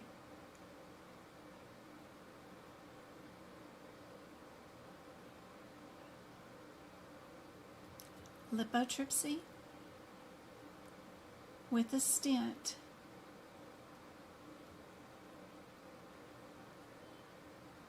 Right there, stent insertion gets you to the 5-6 code. You know you have to build that. You could pick A and move on to your next question. Thanks, Karen. All right. Circumcisions.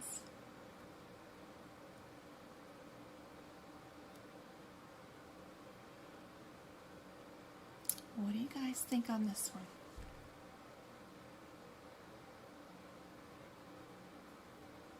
Circumcisions, vasectomies definitely will be on your certification exam.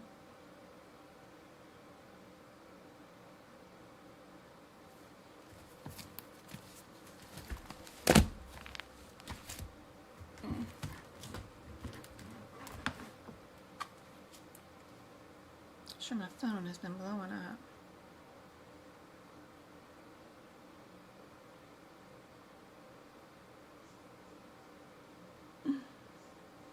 Thanks, the IT director, for the help. I know, right? Oh my God. Where is...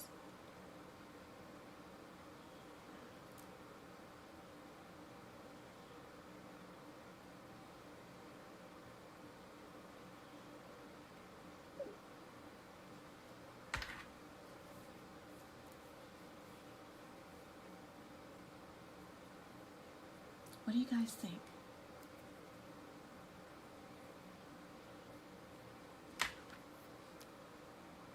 I'm scared to open up the internet page, so let me see. What internet am I on right here? There we go.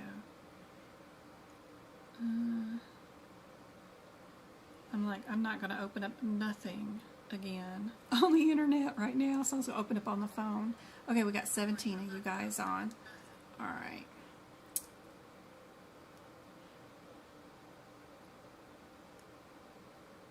Let me give out some more YouTube memberships for you guys hanging out with me so long today with all the issues. Give out 5 more. There you go.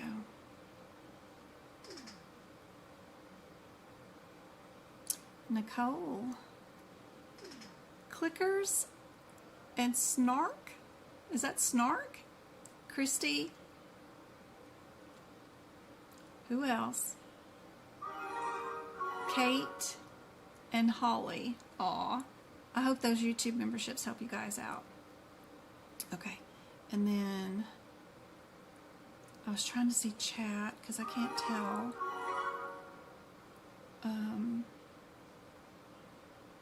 If you guys are saying a lot or not. Because I don't want to open up another page. Okay. There we go. Sally said it was easy. Yeah. Baby Ruth said it was confusing. Aw. Hopefully we'll make it out. I have to give up at 4 a.m. at work. Aw. I'll watch the replay. Okay, Michael. No worries.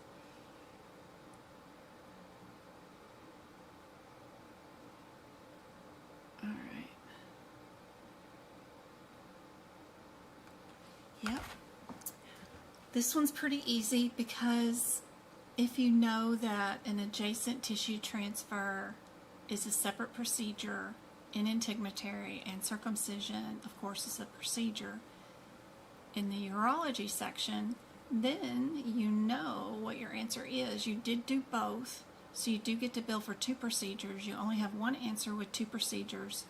The adjacent tissue transfer is a more difficult procedure, and I could not imagine doing one of those on a circumcision on a 2-month-old. That's got to be very difficult, but that's why that procedure is coded first. And then we did an additional procedure. They're both 2 parent codes. That's why we add the 51 modifier. You only add 59 modifier if the 2 procedures are not related, but they are related. So, yep, D is your answer for that one. I probably wouldn't even open the book for that one. All right.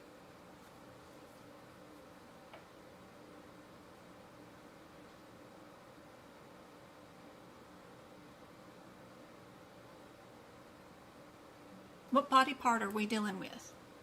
That's the great part about the back of this book, is that a lot of times you just can go to the body part. In the ICD-10 book, you can't do that.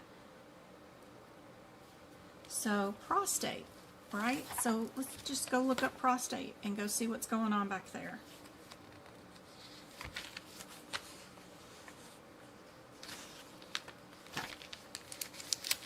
Where's prostate start?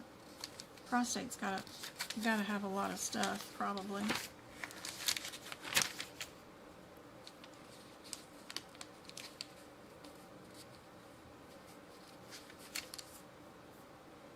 What did we do to the prostate today?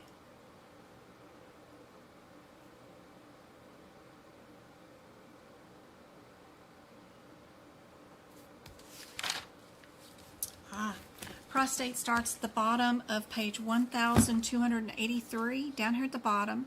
We didn't do an ablation. I don't see us burning anything off.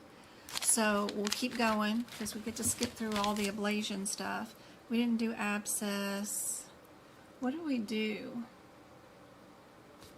Read the last part of this.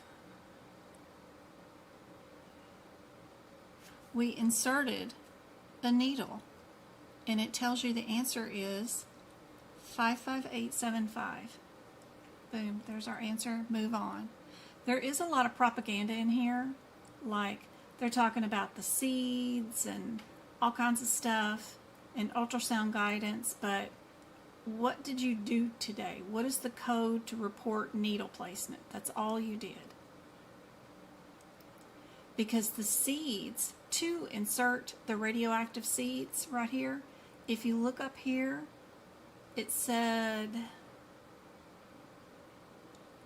following an ultrasound was provided for placement of seeds. I don't know, it's got all that other stuff, but all we did today was needle placement insertion.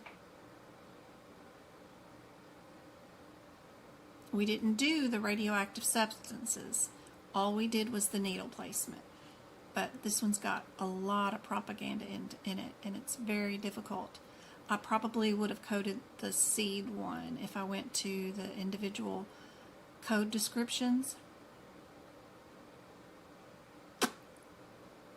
To insert the radioactive seeds, but we didn't do the seeds today. All we did was needle placement. This one's very, very tricky. But if you look at prostate, just go to insert needle. Right there, it tells you your code is 75.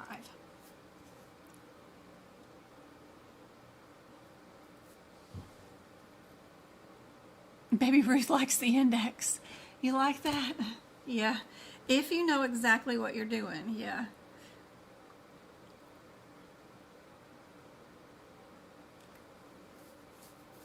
You're liking the index? Good, good, good. Awesome. Yeah, I don't have to like it just because I like it. But, you know, some people learn in different ways easier, right? Some people will always love the process of elimination and running to the codes and looking at the descriptors because there's familiarity there, right? So totally up to you guys. Just like showing you all the options that are available. That way you can figure out what's best for you. This does make you look more into the question about what you did instead of only looking at the available answers and the code descriptors before you look at what you did. So it's a little different. You got to know your acronyms.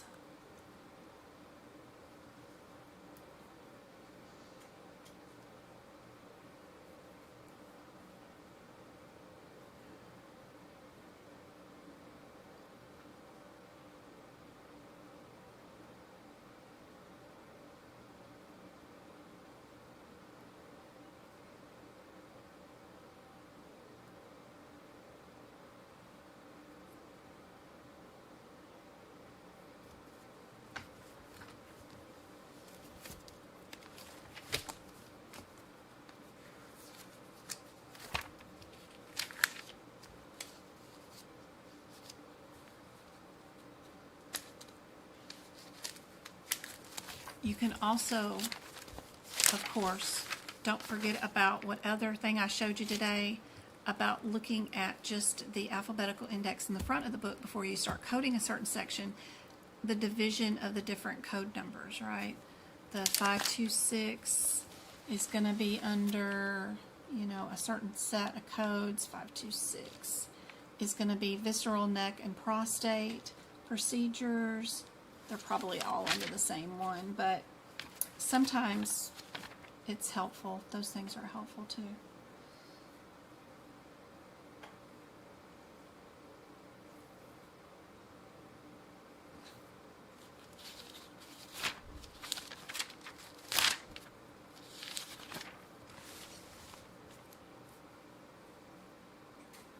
(42601) versus our 42630 and 40.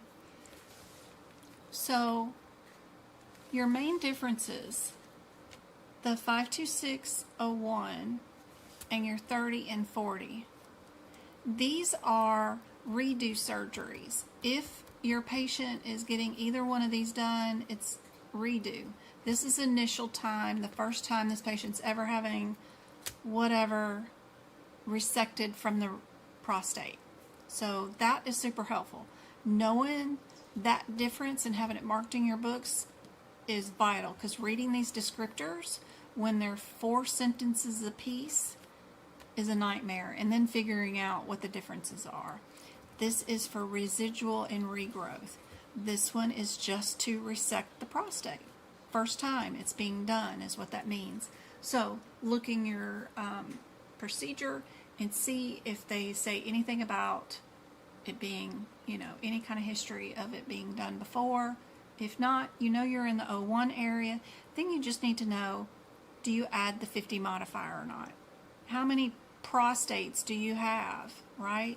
You only got one human, so you know you're not going to add that 50 modifier. So that is super helpful. Then you know your answer is just D. You only got one prostate, one human. So you could cut it up into multiple different parts, you know, and pull it out individually, each part a little bit at a time, but it's still only one prostate.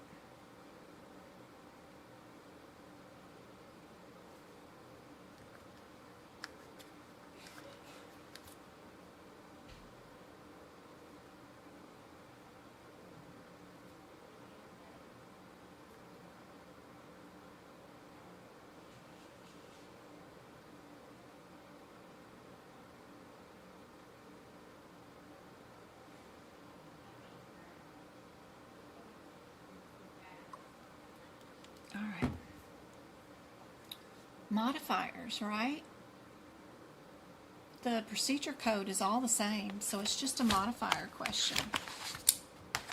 Are we a 58, staged, 78, unplanned, 76 is a repeat? Any of that true?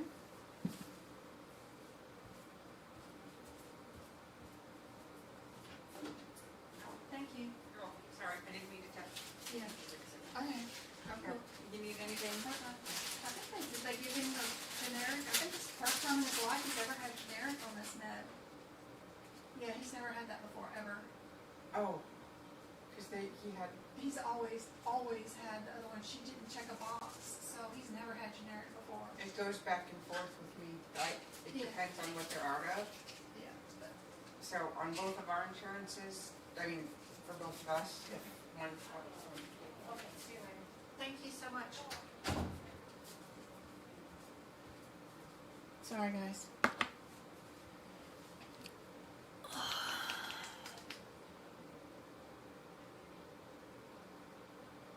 I see nothing at all, right, that says that this one is any of those conditions. No modifier needed. So we can quickly pick D is our answer.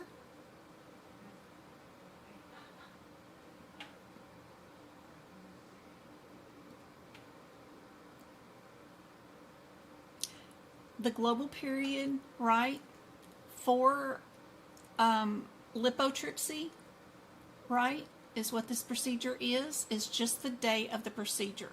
Just because we did it 3 weeks ago does not mean this is a repeat or staged or anything. This is an outpatient service. It's not done like inpatient. You don't need to be admitted. Now, a lot of people do have stones or whatever, and they might be in a septic or something or another, and they're admitted.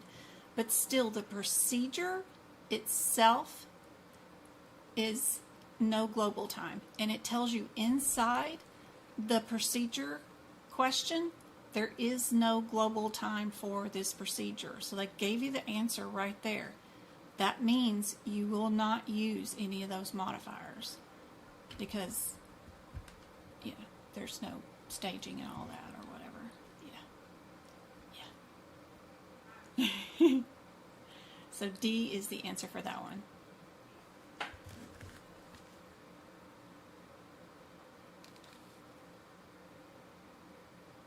Yep.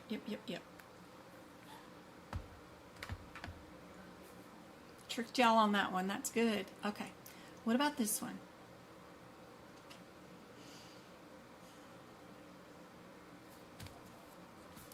This type of procedure, I think, will definitely be on the exam. Let me see if I can get this bigger for you guys. Let's see what it is. Okay.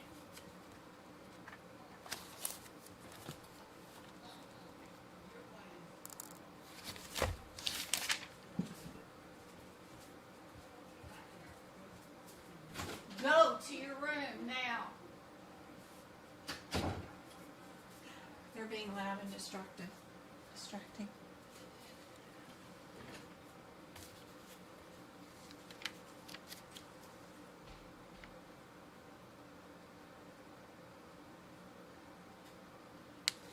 So what's our differences? 11 and 17. 11 is inflatable. 17 is non-inflatable. That's the only difference you need to know about those two different codes. Looking your question, does it inflate? It does. Then you know you're keeping your 11, right?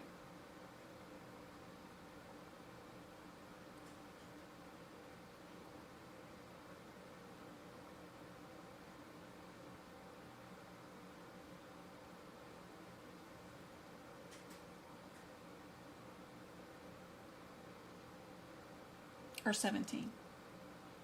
One of the two.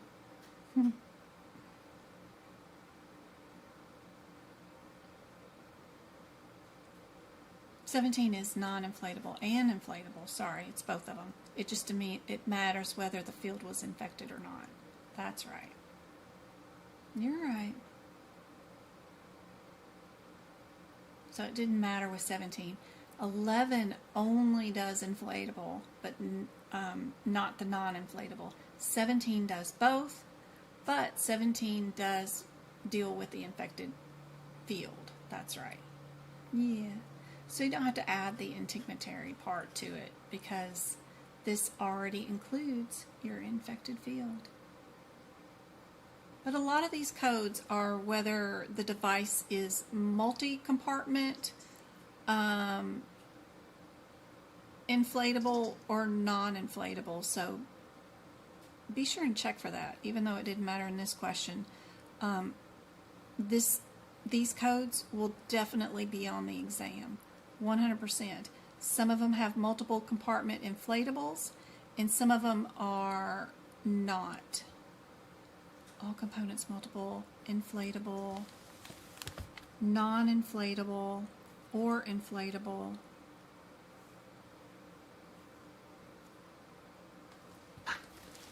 Kind of fun. My boot camp goes through like 6 examples of these different questions. They're fun. Yeah, that one's just B.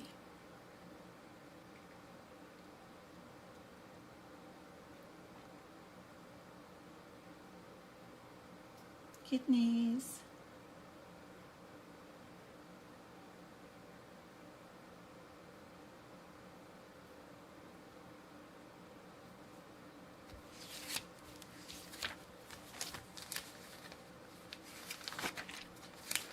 I like the back of the book now too. I get more confused looking at the codes and the code descriptors. I swear I do.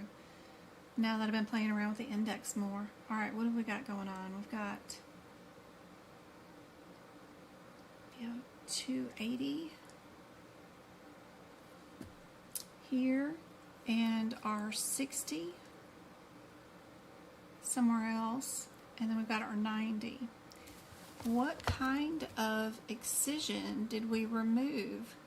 Are we peri or are we doing cyst? Where are the cysts? If they're on top of the kidneys or something, we're 90. If it's not, then it's in the kidneys, we're 80. And then we know that these codes will do in excisions of multiple cysts because it's got the S in the little brackets. If it was singular and it only did 1 or 2 or whatever, it wouldn't have that S in it. It would just be singular. So I know I wouldn't times the 80 at all. So D has to be my answer for that one. Because they don't say anything about us being peri. Yep. Cool. 7 o'clock here. I hope it's not too late for you guys.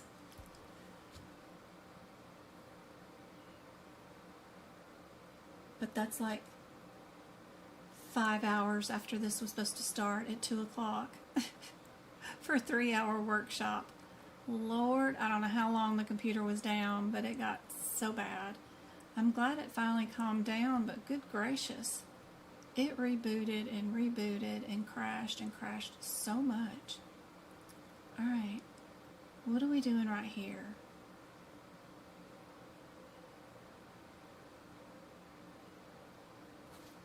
Let's go look at our body part in the alphabetical index in the back. This one is going to be way back here in the back, probably one of the last pages, because if you're going to spell vulva, V-U-L, we're going to be way back here, near the last pages, right? What did we do to that vulva?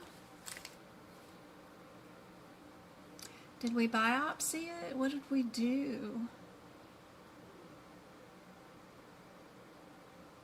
We did the deep subcutaneous tissue vulva removal, including all of those lymph nodes bilaterally. So here under vulva, we didn't just do a biopsy or anything. We ended up doing vulvectomy. We didn't do complete, partial. We did radical, right?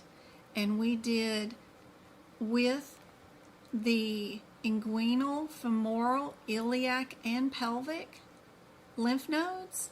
It tells you what the answer is right there. I'm on page 1339.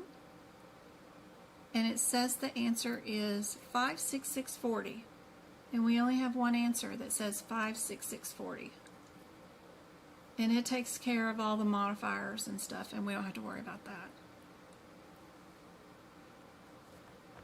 You just have to know that a partial would not include any surrounding tissue. You would have only removed part of the vulva. If you did a complete, it would just be that tissue.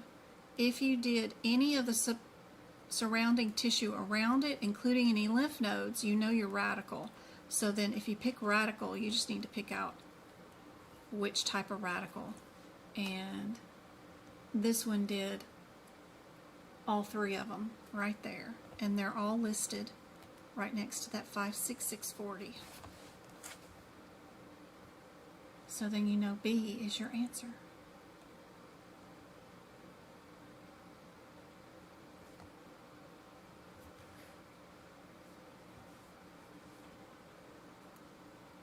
It's not D because what was D?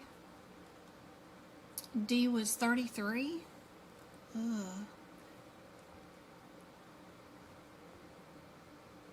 I don't know, it's not even listed here technically.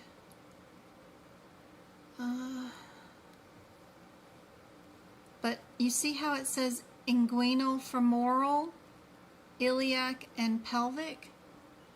Those are all listed right here with the lymph nodes that were removed bilaterally.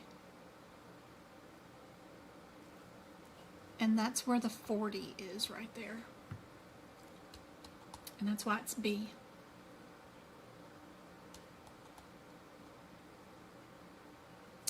Twins. If we're 94, then they were, vaginal delivery. If we're 95, we did a C-section. What would be the most complicated thing? Should be first, right? If we did do a C-section, that's going to go first. You have to have a 95 go first because that's more complicated than a vaginal delivery, right? So there can only be really one answer here. If we have a C-section, that's always going to be coded first over a vaginal delivery.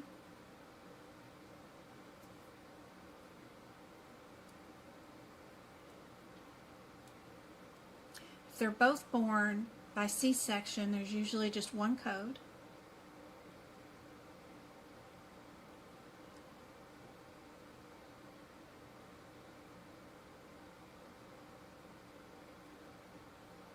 Everybody know the answer to this one?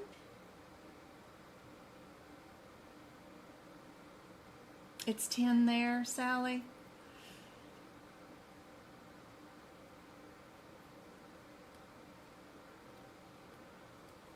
We got one born by C-section and one born by vaginal delivery. We still have like 25 questions to go.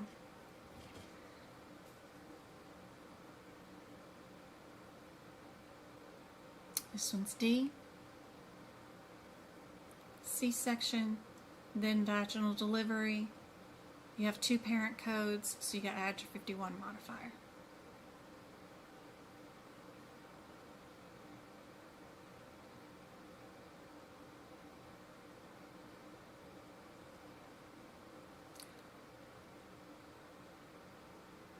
This one, another one where the alphabetical index comes in handy. What did you do? They're asking you, can this service of the version of the breech be billed? That's our procedure. Go look it up.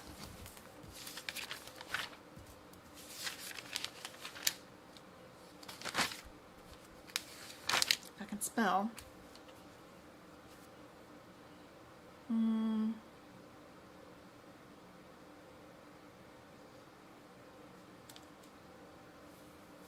Here we go. So if you're on page 1337, if you look up that word, version, right?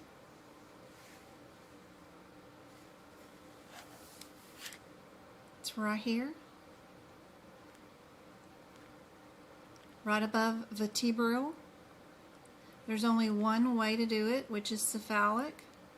And it tells you what the answer is. 59412. What answer has that code in it?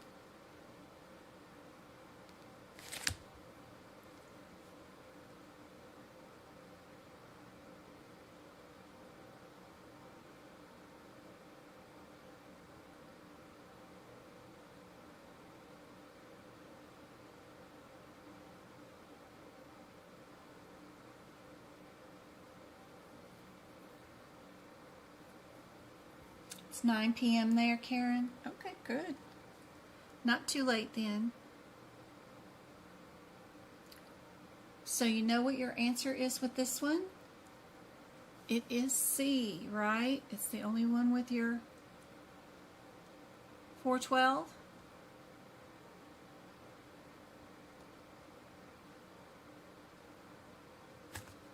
Let me move this out of the way a little bit. All right, we've got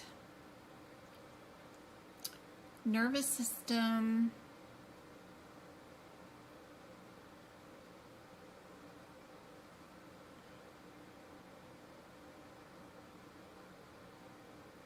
This looks like this could be a modifier question to me, where I wouldn't have to look up anything in the alphabetical index or in the front or the back. I could just maybe do modifiers here. 52 modifier is reduced services. 62, multiple physicians, 2 surgeons. 80 is assisted surgeon. And 82 is assistant surgeon when qualified resident is not available, whatever. Okay, what did we do? What did we do?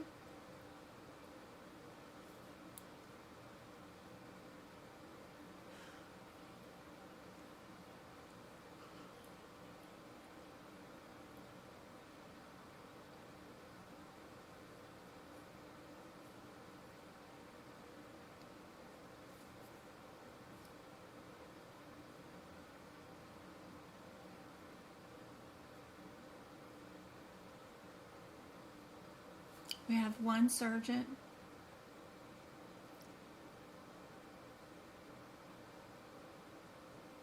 Doing the approach of her partial corpectomy to 3 thoracic vertebrae, right? One of them does the approach, and then the other one performs the 3 vertebral nerve decompressions.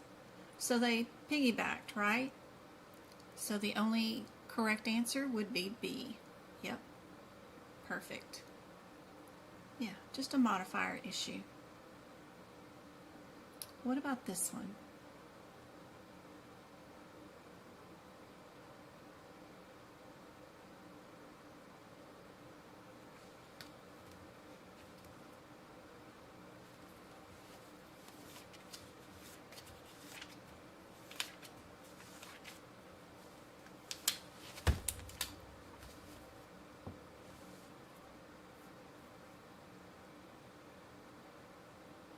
$31 or $34? 505, page 505.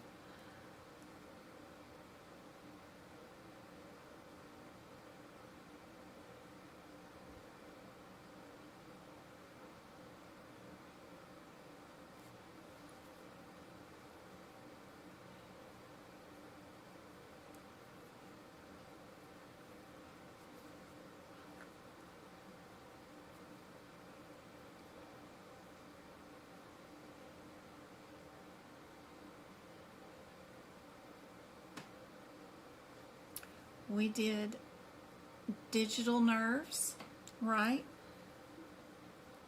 31 is digital nerves, where 34 is sensory nerves.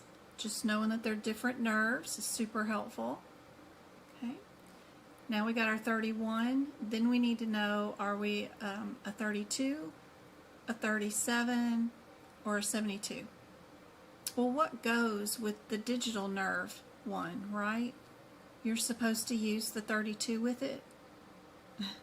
So we had an additional because we had 2 fingers. So those 2 go together, right? Because it's got its own add-on code, and it says use this code with that code. So they're just seeing if you knew that parenthetical was there. Yeah.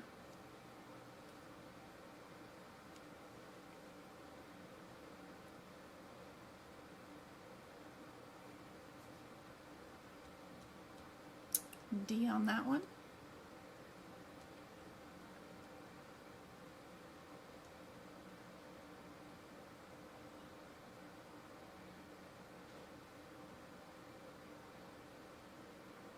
How would you guys tackle this one?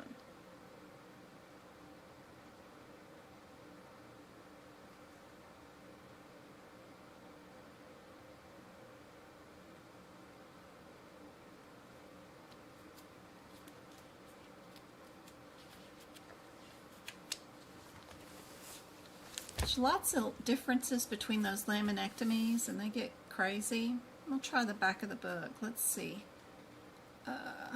Laminectomy, L-A-M, how do I spell that?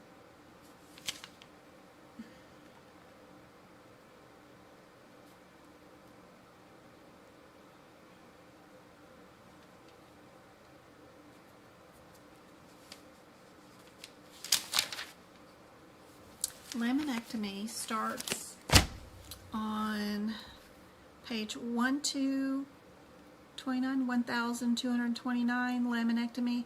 Did I do it with joints being involved? No. I did extracystic, extradural. So we'll come on over, and we did a laminectomy with a micro dissection. So we did an excision, right? What did we get rid of? An intraspinal lesion, a cystic structure. So, yeah.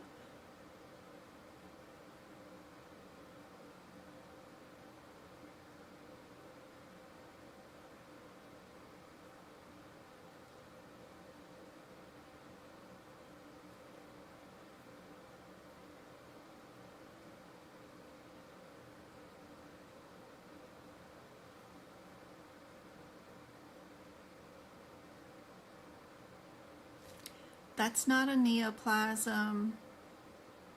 It's going to have to be either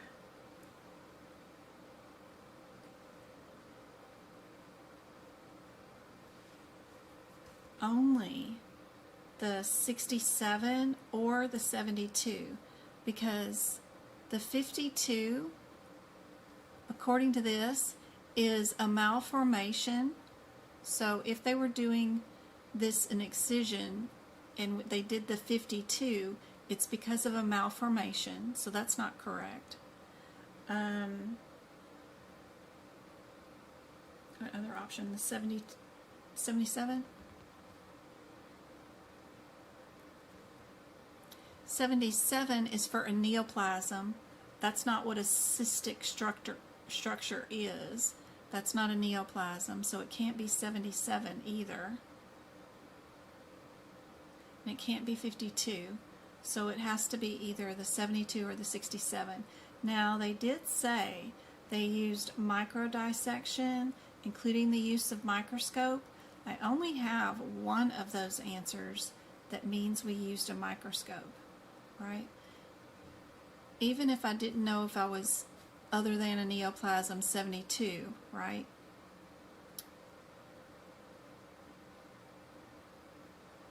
Or the 67, which is other than neoplasm, right? I do know that we used a microscope, and we would need to add that. So our only possible answer it could be is A, because the 72 does not have the microscope on it. Makes sense to me, but I don't know if it does to you guys, but I know I need that microscope. So it has to be either 67 or 52. 52 is due to malformation. 67 is listed right here, other than neoplasm, which is a cyst. Yeah. Yep, yep, yep. Has to be A. Yep.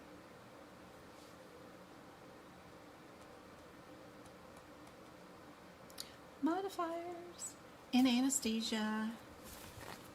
So hopefully you guys got those moved over to your anesthesia section.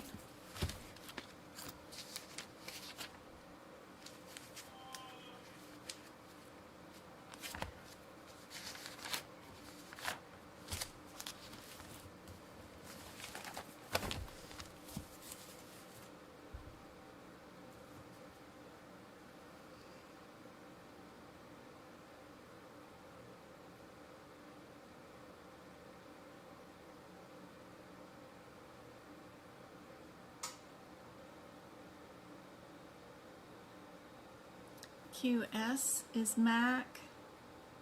Q8 is MAC, deep complex. G9 is severe cardiac pulmonary issues.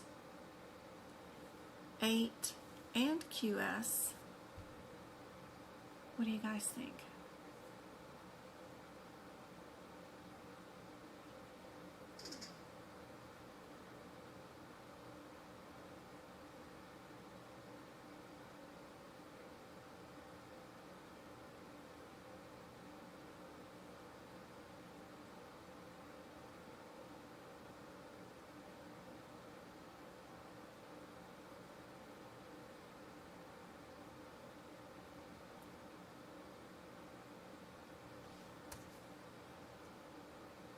They wanted G8 for this one. Isn't that crazy? A patient who undergoes monitored anesthesia during a markedly invasive surgical procedure is to mark a G8. So, really interesting one. I think it's all about that perceived vocabulary word of invasive. Markedly invasive means deep and complex. We probably ought to add that vocabulary term to G8 that I don't have listed there. We probably need to add invasive. I don't have that there. So if they mention invasive, we know they're talking about G8 next time. Because just saying deep and complex wasn't helpful in that question at all. Yeah.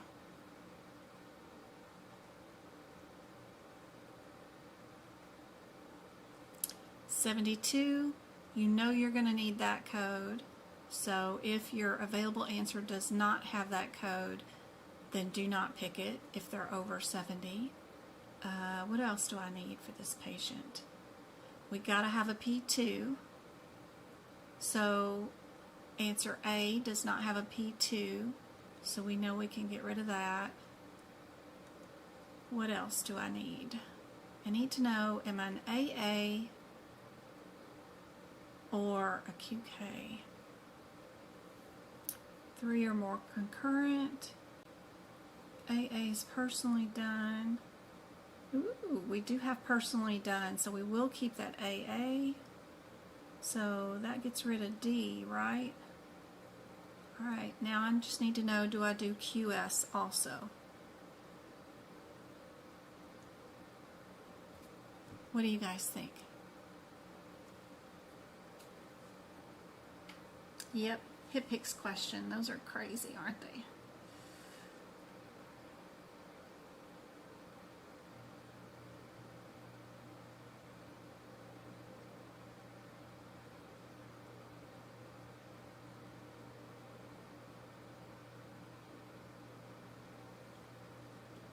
Yep, you'll have 3 HIPPix questions on your exam.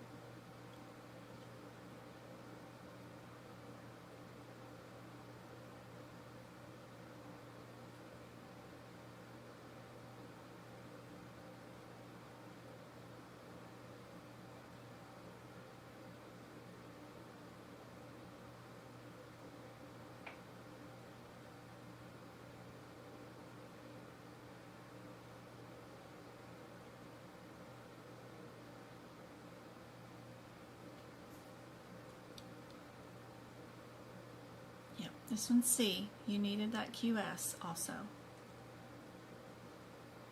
Lab and Path. Anybody ready for Lab and Path? I'm sure y'all's brains are dead, but this one's really cool too. So if you wanted to find a different way of doing these questions, right? What did we do today?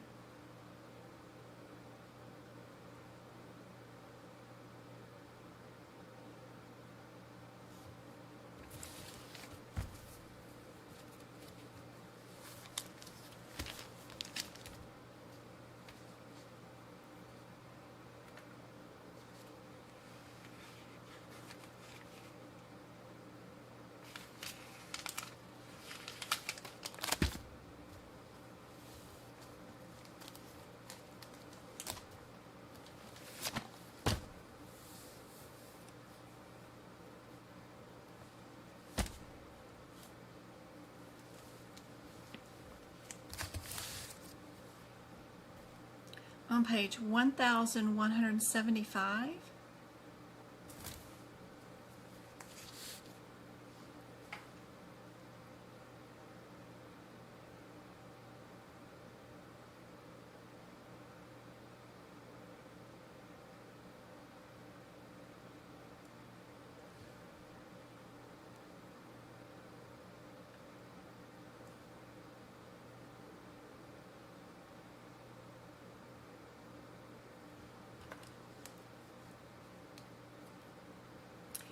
If your doctor ordered a suppression test, which is the ACTH, right? It tells you your answer has to be an 8400, an 8402, or an 8406. And out of our available answers, we only have one that matches the ACTH one right there. And that is answer B. I think that's much easier than looking around for a ton of different other CPT codes and getting confused on what the answer could be.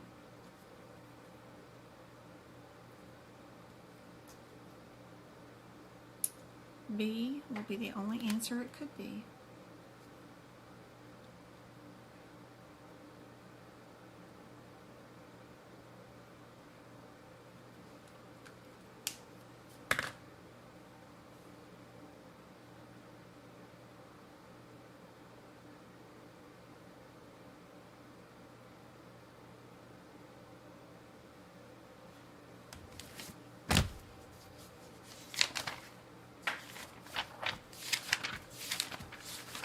If we go to breast, right?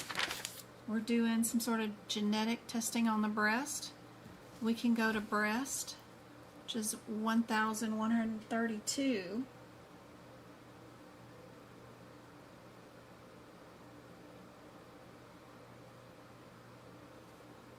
We didn't do an abscess, we didn't do augmentation, we didn't do biopsies, we did genetic testing, right? Cancer gene analysis, right there, right?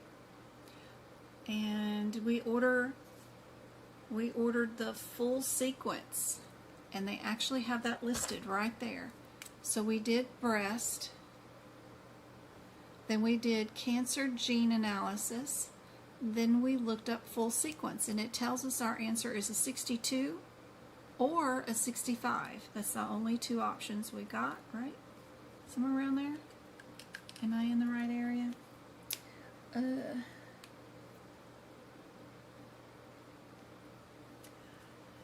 Common delusions.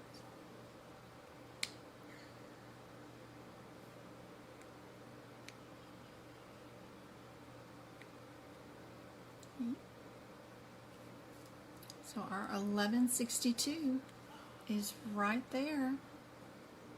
65 is not a possible answer that we were given. Only possible answer that's listed is C. C is correct. E and M, guys, E and M. Where are we at? Are we critical care, NICU, critical care, NICU, critical care, NICU? How old is the kid? The infant was born 6 weeks premature, so they're born today? They're in a warming unit, yep. So I think that 471 is for older kids, isn't it? That has to be like for an older baby.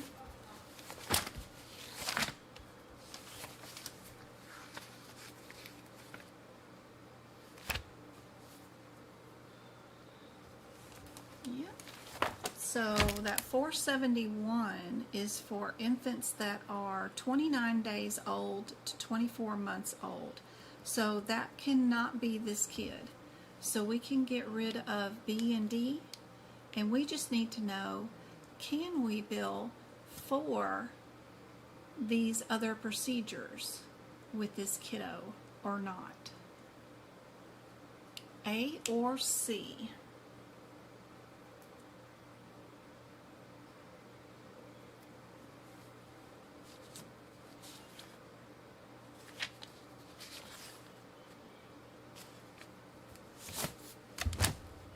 And they tell you on the page right before there, on page 50, here are the codes that you can code. In addition, any services that are not included in these listings may be reported separately, right?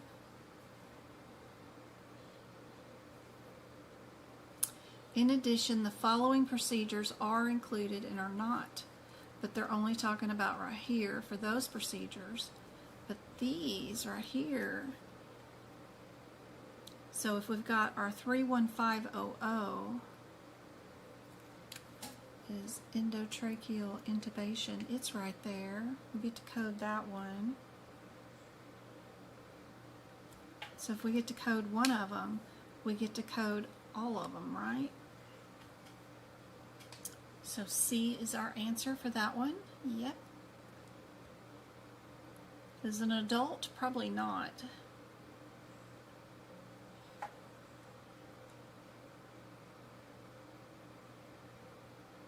What do you guys think is the answer for this one? Are we a 38 or a 39? It's your first thing to deal with.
"45 minutes.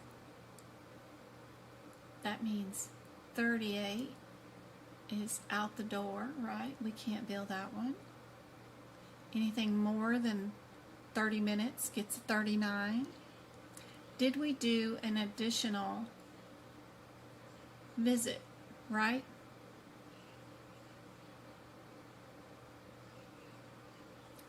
On the same day, they did do an appropriate history and examination and make a decision of moderate complexity to readmit that patient to a nursing facility. So we do get to bill for her second visit that day too. So D is your correct answer for that one. All the rules about not coding two codes or whatever go out the door with E and M. You gotta verify whether you did it or not. So if they did not do the history or the exam, then you would not have been able to bill it. But since they documented that they did all three, then it is another E and M visit, and you get to bill for 2 E and M visits. Yep. All right.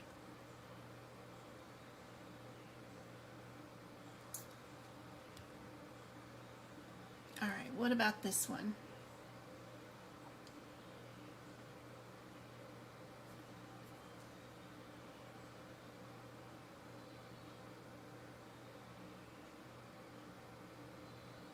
Good job, Sally.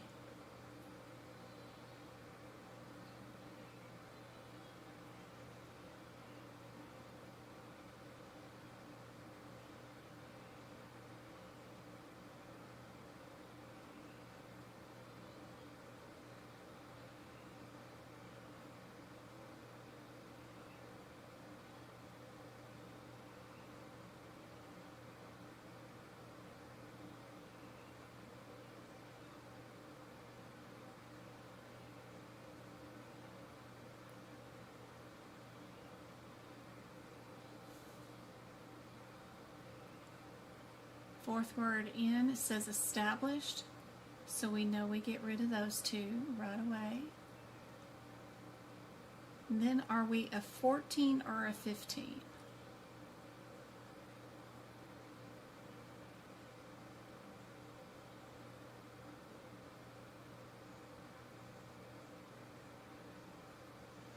Her diagnosis for that day is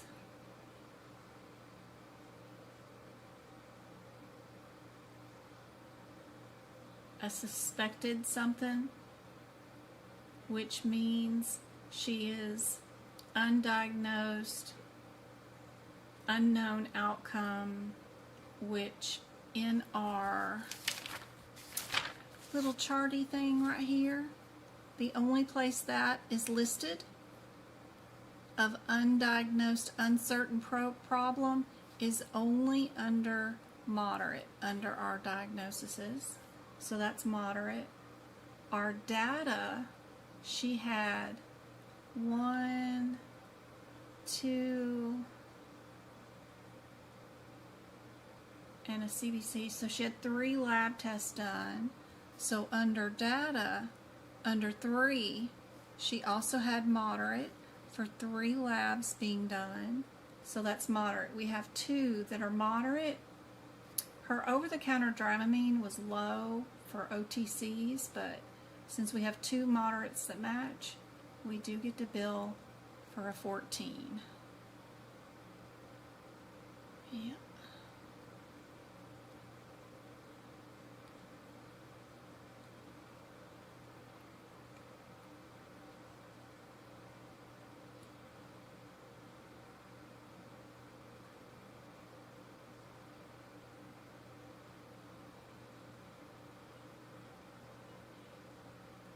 What do you guys think about this one?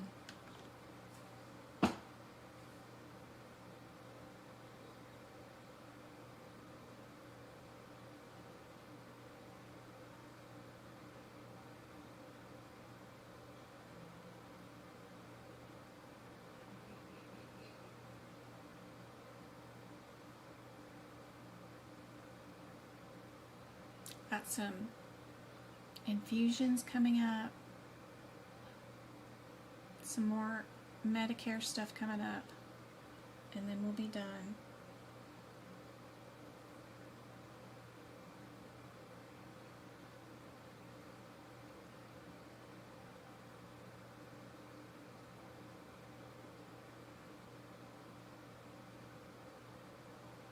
It's just another matter of being able to bill additional stuff, right? CPRs on everyone, critical care or ER.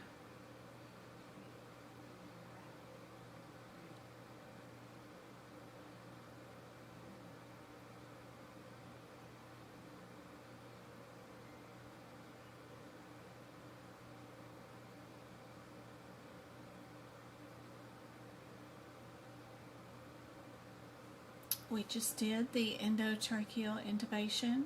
We know that that right here, endotracheal intubation, is listed on page 50 for us as the 31500 code. So we know we're definitely going to have one of those. So we've only got 2 answers with that on it.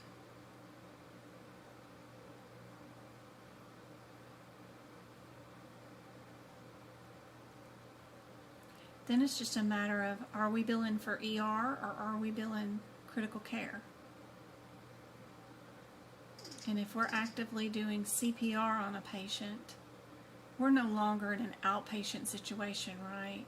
In the ER, the patient can't just get up and walk and leave because they're admitted into critical care services, right? Because we're keeping them alive. So you know your answer is C.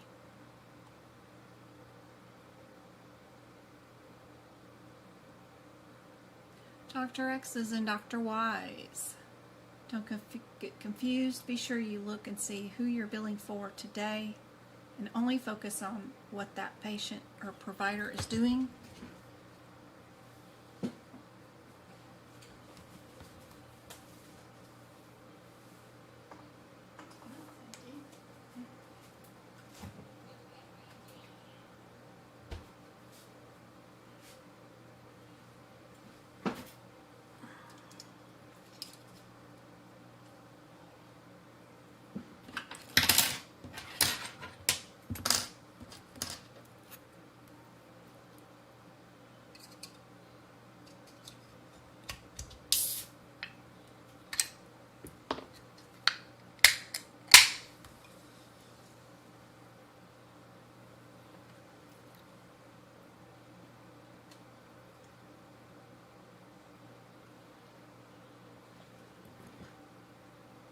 Good night, Karen. We're almost done. We're fixing to do an infusion one. Really close.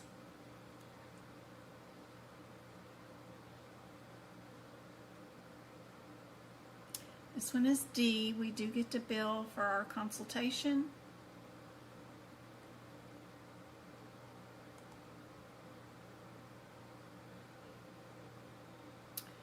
Where is this visit? We have a 65-year-old admitted to the hospital 2 days ago. Well, you know you're not doing an office visit. You know you're not doing admit, right? So it's either consultation or subsequent hospital visit.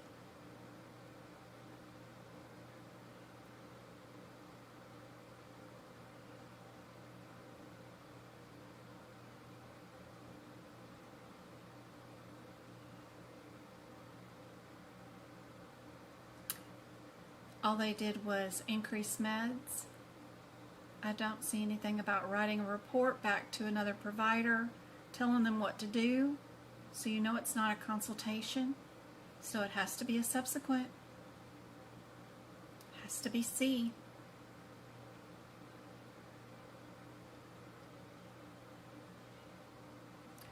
Are we subsequent or are we urgent care?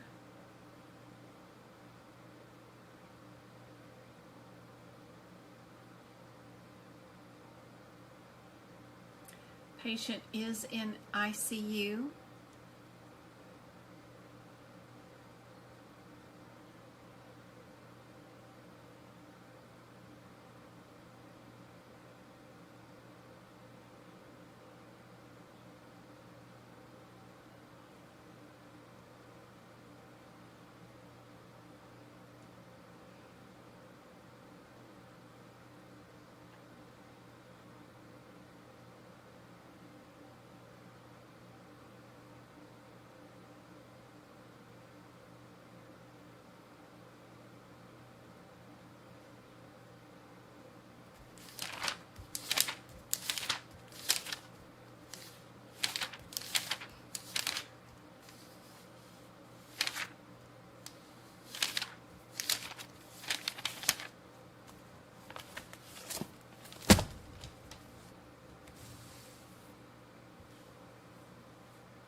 This one, the patient was already admitted into ICU.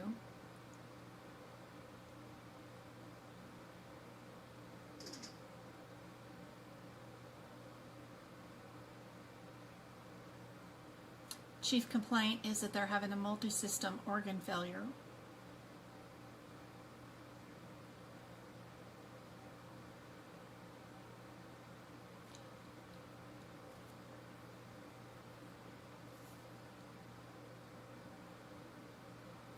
They worked on the patient for 35 minutes,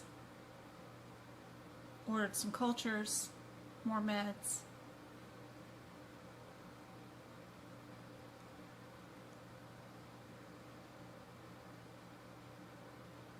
What do we get to bill even though the patient's already being billed for inpatient critical care unit for this visit?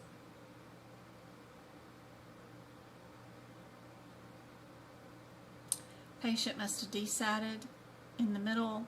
They needed to call in a urgent critical care visit time, right? So patient crashed while they were admitted. It wouldn't be a subsequent hospital visit. It would be another critical care visit because we needed to keep them alive. We would have been doing active measures because they were actively dying on us right then and there. It took us 35 minutes to get them stable again and return them back to the status of being inpatient critical care unit monitored. right? So we do get to bill for critical care services done for that 35-minute period of time, even though they were already and still being admitted. What do you guys think the answer is on this vaccine one?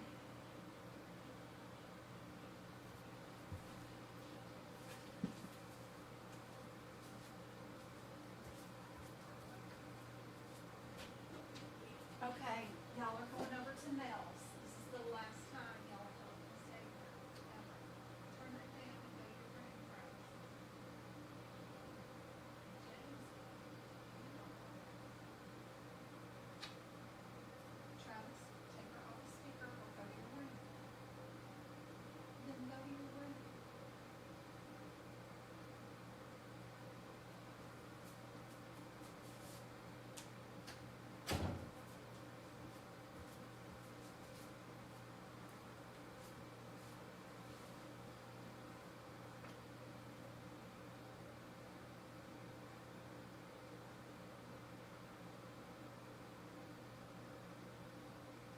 This one's, we've got the word counseling in it.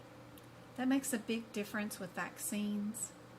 If you see that word, you cannot bill the 71 or the 72 vaccine codes. You have to code your 60 or 61 because those are the administration codes for the same vaccines, but you're paying for the counseling that goes involved with administering the vaccines. So if you ordered the same vaccines and didn't counsel the patient, you just ordered them and gave them, then you would just bill the 71 or the 72. So that's helpful. Anytime you see that word, you know you cannot bill 71 or 72. The deal with 60 and 61 is you get to bill for each component of the vaccines that you are given. So how many components does this injection have in it? It has mumps, measles, rubella, and varicella. So it has 4 components in it. Which answer will equal 4 components in it? This does not equal 4 components because that code is just for one component. So it can't be C either. D and C both do have the correct answer for all 4 components because the 61 has 1 component in it. The 60 code has the 1 component in it. And then each additional component is done with your add-on code, which is your 61. So that does the 3 other components. 1 plus 3 equals 4. So we've got our components and our administration code correct in both answers. You just need to know, is this MMRV injection 1 CPT code or 2? B has 2 codes and D has 1 code. And since this is singular, it is giving you some hints. This is just a 1 CPT code. It's a combination code. We do have individual codes for mumps, measles, rubella in one vaccine and then varicella in the other one. And they're 2 separate injections and you would give them separately. You would still end up with the same administration codes, but you would have 2 syringes. But this is a combo vaccine code right there. So it's just one shot, 1 CPT code. So we know it's D.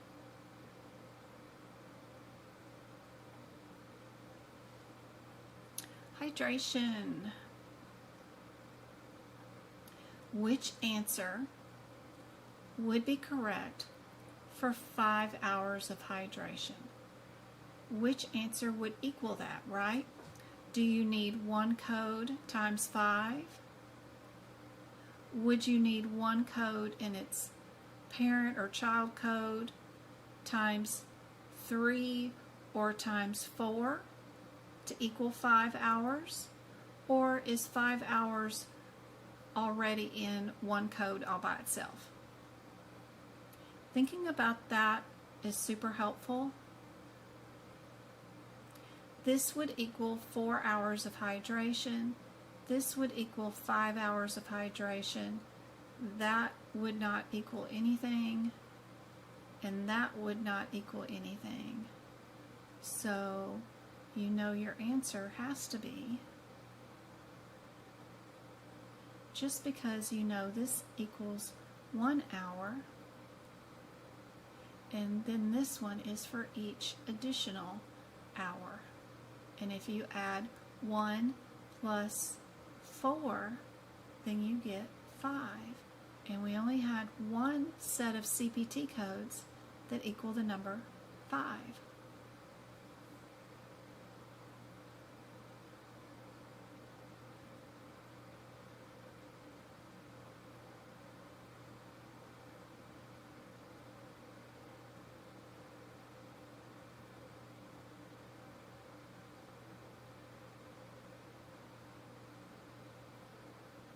We can make this a little smaller so it'll fit.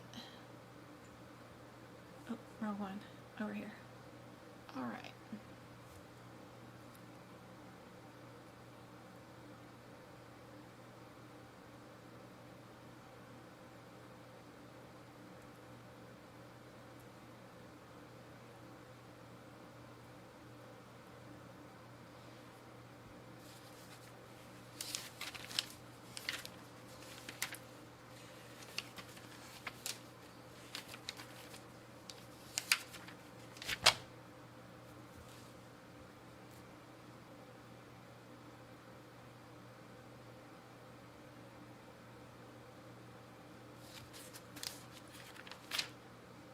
Be sure you know about page 59 for your certification exam. It's a good one to know. This one is going to be on our call. This is going to be on our 340. Yeah, we're going back here to our back in the backs. If we did our 934s.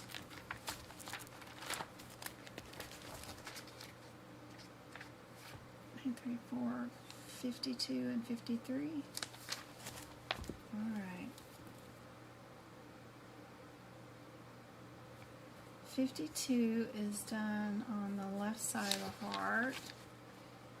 53 is a combo. It's on the right and the left. This is just on the left. So that's right and left. What did we do on? We did left. And then 58 is on the left. So what's our differences between the 52 and the 58? 52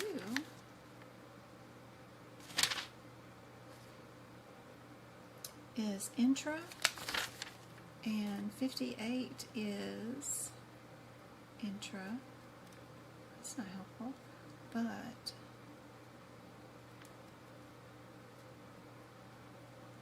intra. This one is left ventricle. Alright, and then the other one is coronary. We did coronary, didn't we?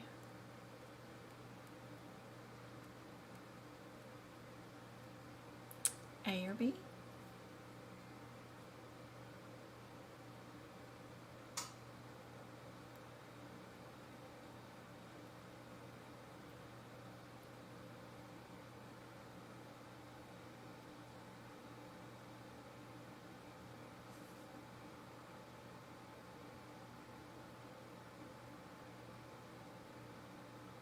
Indeed, it will be B. Good job.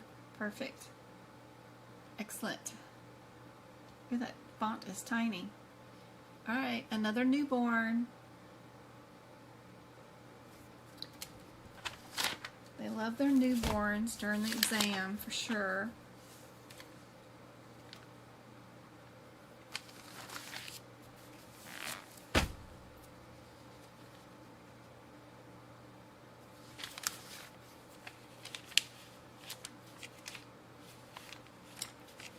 Happy babies are always our 64s. Those come out happy and breathing. Our blue babies, not happy and not breathing, come out with a 65. You could not ever code those two codes together, so you know D is out the door. And I think this one is just standby. So if nothing happens and we're just standing by, we're billing a 60. So is our baby happy? Or are they blue? Or are we just standing by?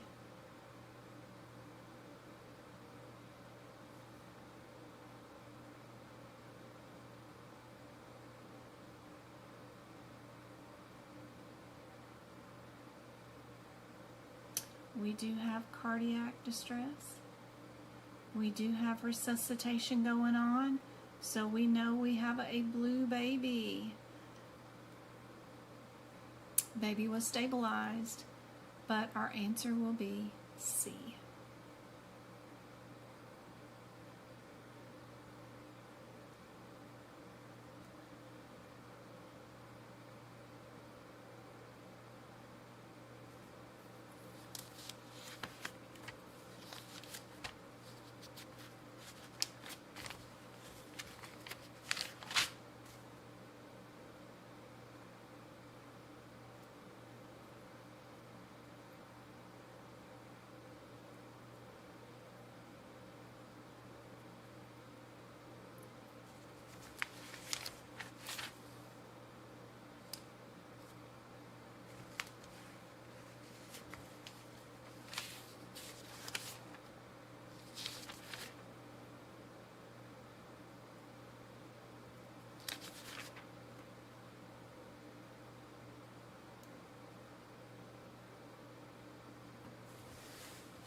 Transition care management is our C. Good job, 95. Perfect.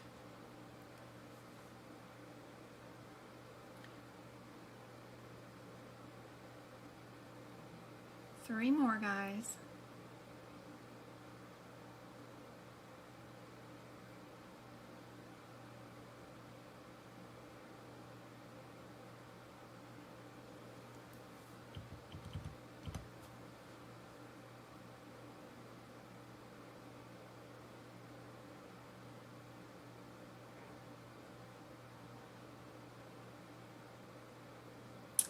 Delivery method for our chemotherapy. Codes are all in a row.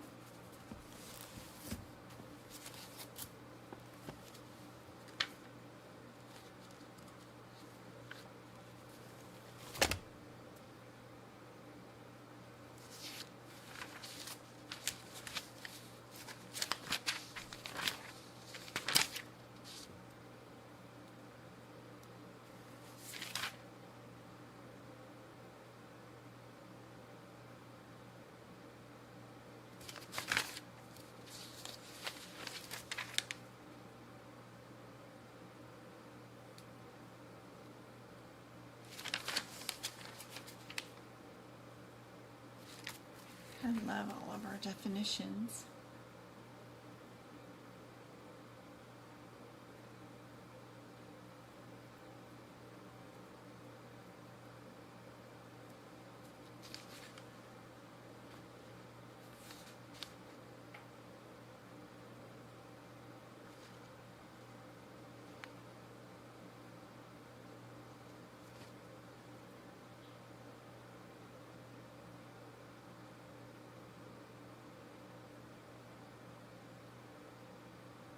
BCR and ABL positive. Interesting. Gotta know your acronyms.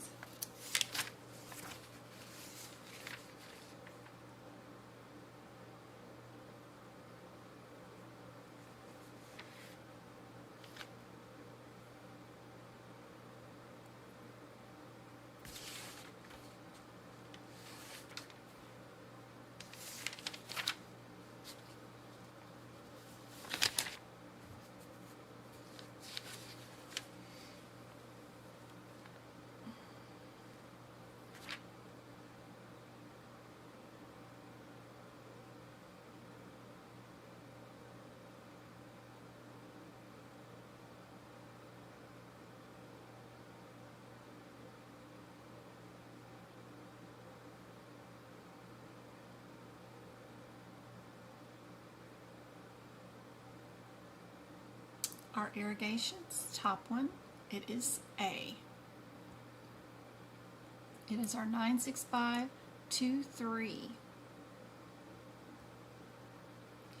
If we have a non-Medicare patient, are we going to bill a 99387, a G HIPPix code? Are we going to have an add-on code? Or nothing, because it's part of the preventative services?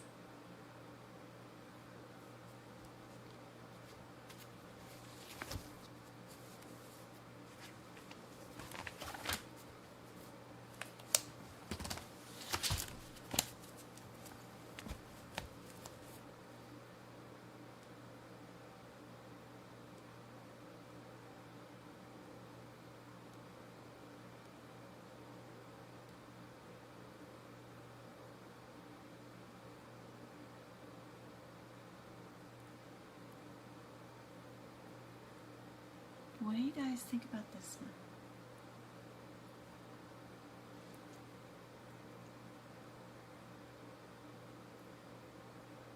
Lots of propaganda in this one.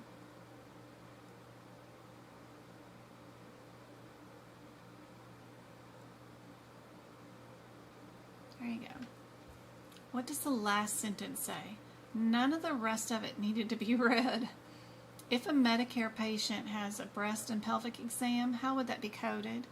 That makes the exam question a lot easier. Don't forget to try to get down to the meat of your E&M questions.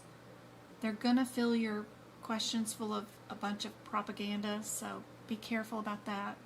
Stick to trying to find exactly what are they asking you to bill for. All those X's and Y's and this and that are crazy. Last one for today. What about this modifier?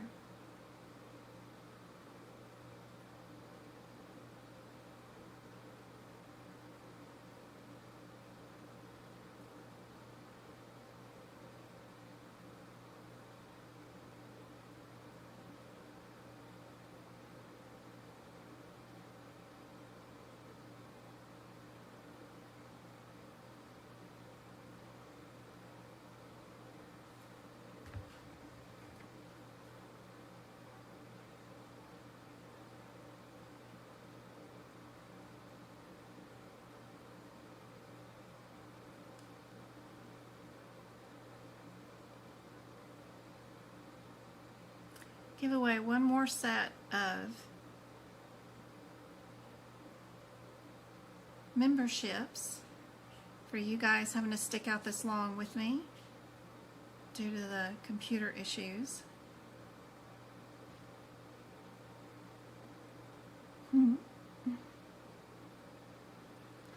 Patron, Bria. I can't say everybody's names, but Brown and Mom, and is that like, I want to say the Mandalorian. I like your last name, but it kind of looks like Mandalorian to me. Anyway, I hope that helps out.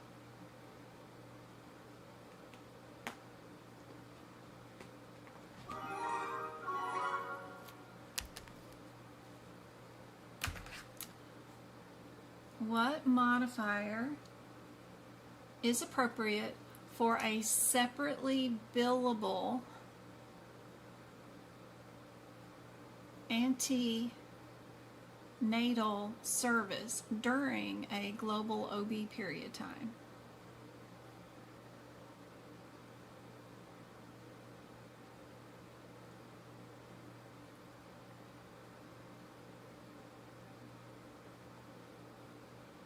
I hope that access to all those bonus hours and bonus workshops help you guys out. Don't forget to check out the duck classes I did with Go-Kart. Those are a lot of fun. They have the worst of the worst practice exam questions with them that are super tricky. They're going to include book prep videos, which I start doing more book prep videos tomorrow. We will be doing 2026 book prep. And you'll have access to all of those for all of for the next 30 days. And the answer to this one is definitely D. That is it. Good job. No modifier needed. Trick question. I hope this has been helpful. Thank you guys for hanging out with me. Sorry about the technical component issues earlier. Nothing I can do about it other than to pray to the Microsoft Windows lords that they let me eventually log back on and stop rebooting me. I hate it when they update every single whatever. I try my best to keep it updated, and we do have, you know, really nice computer sitting here, but can't do nothing about the Windows updates that throw in glitches from time to time. Anyway, sincerely so sorry, but I hope this is super helpful. It's 8 o'clock here. Thanks, Go-Kart. Thanks, Twinkle, for hanging out. Thanks, Karen. I hope this was helpful. And y'all email me if you need anything. And I will see you tomorrow night. We have a 2-hour live scheduled also on TikTok and here on YouTube.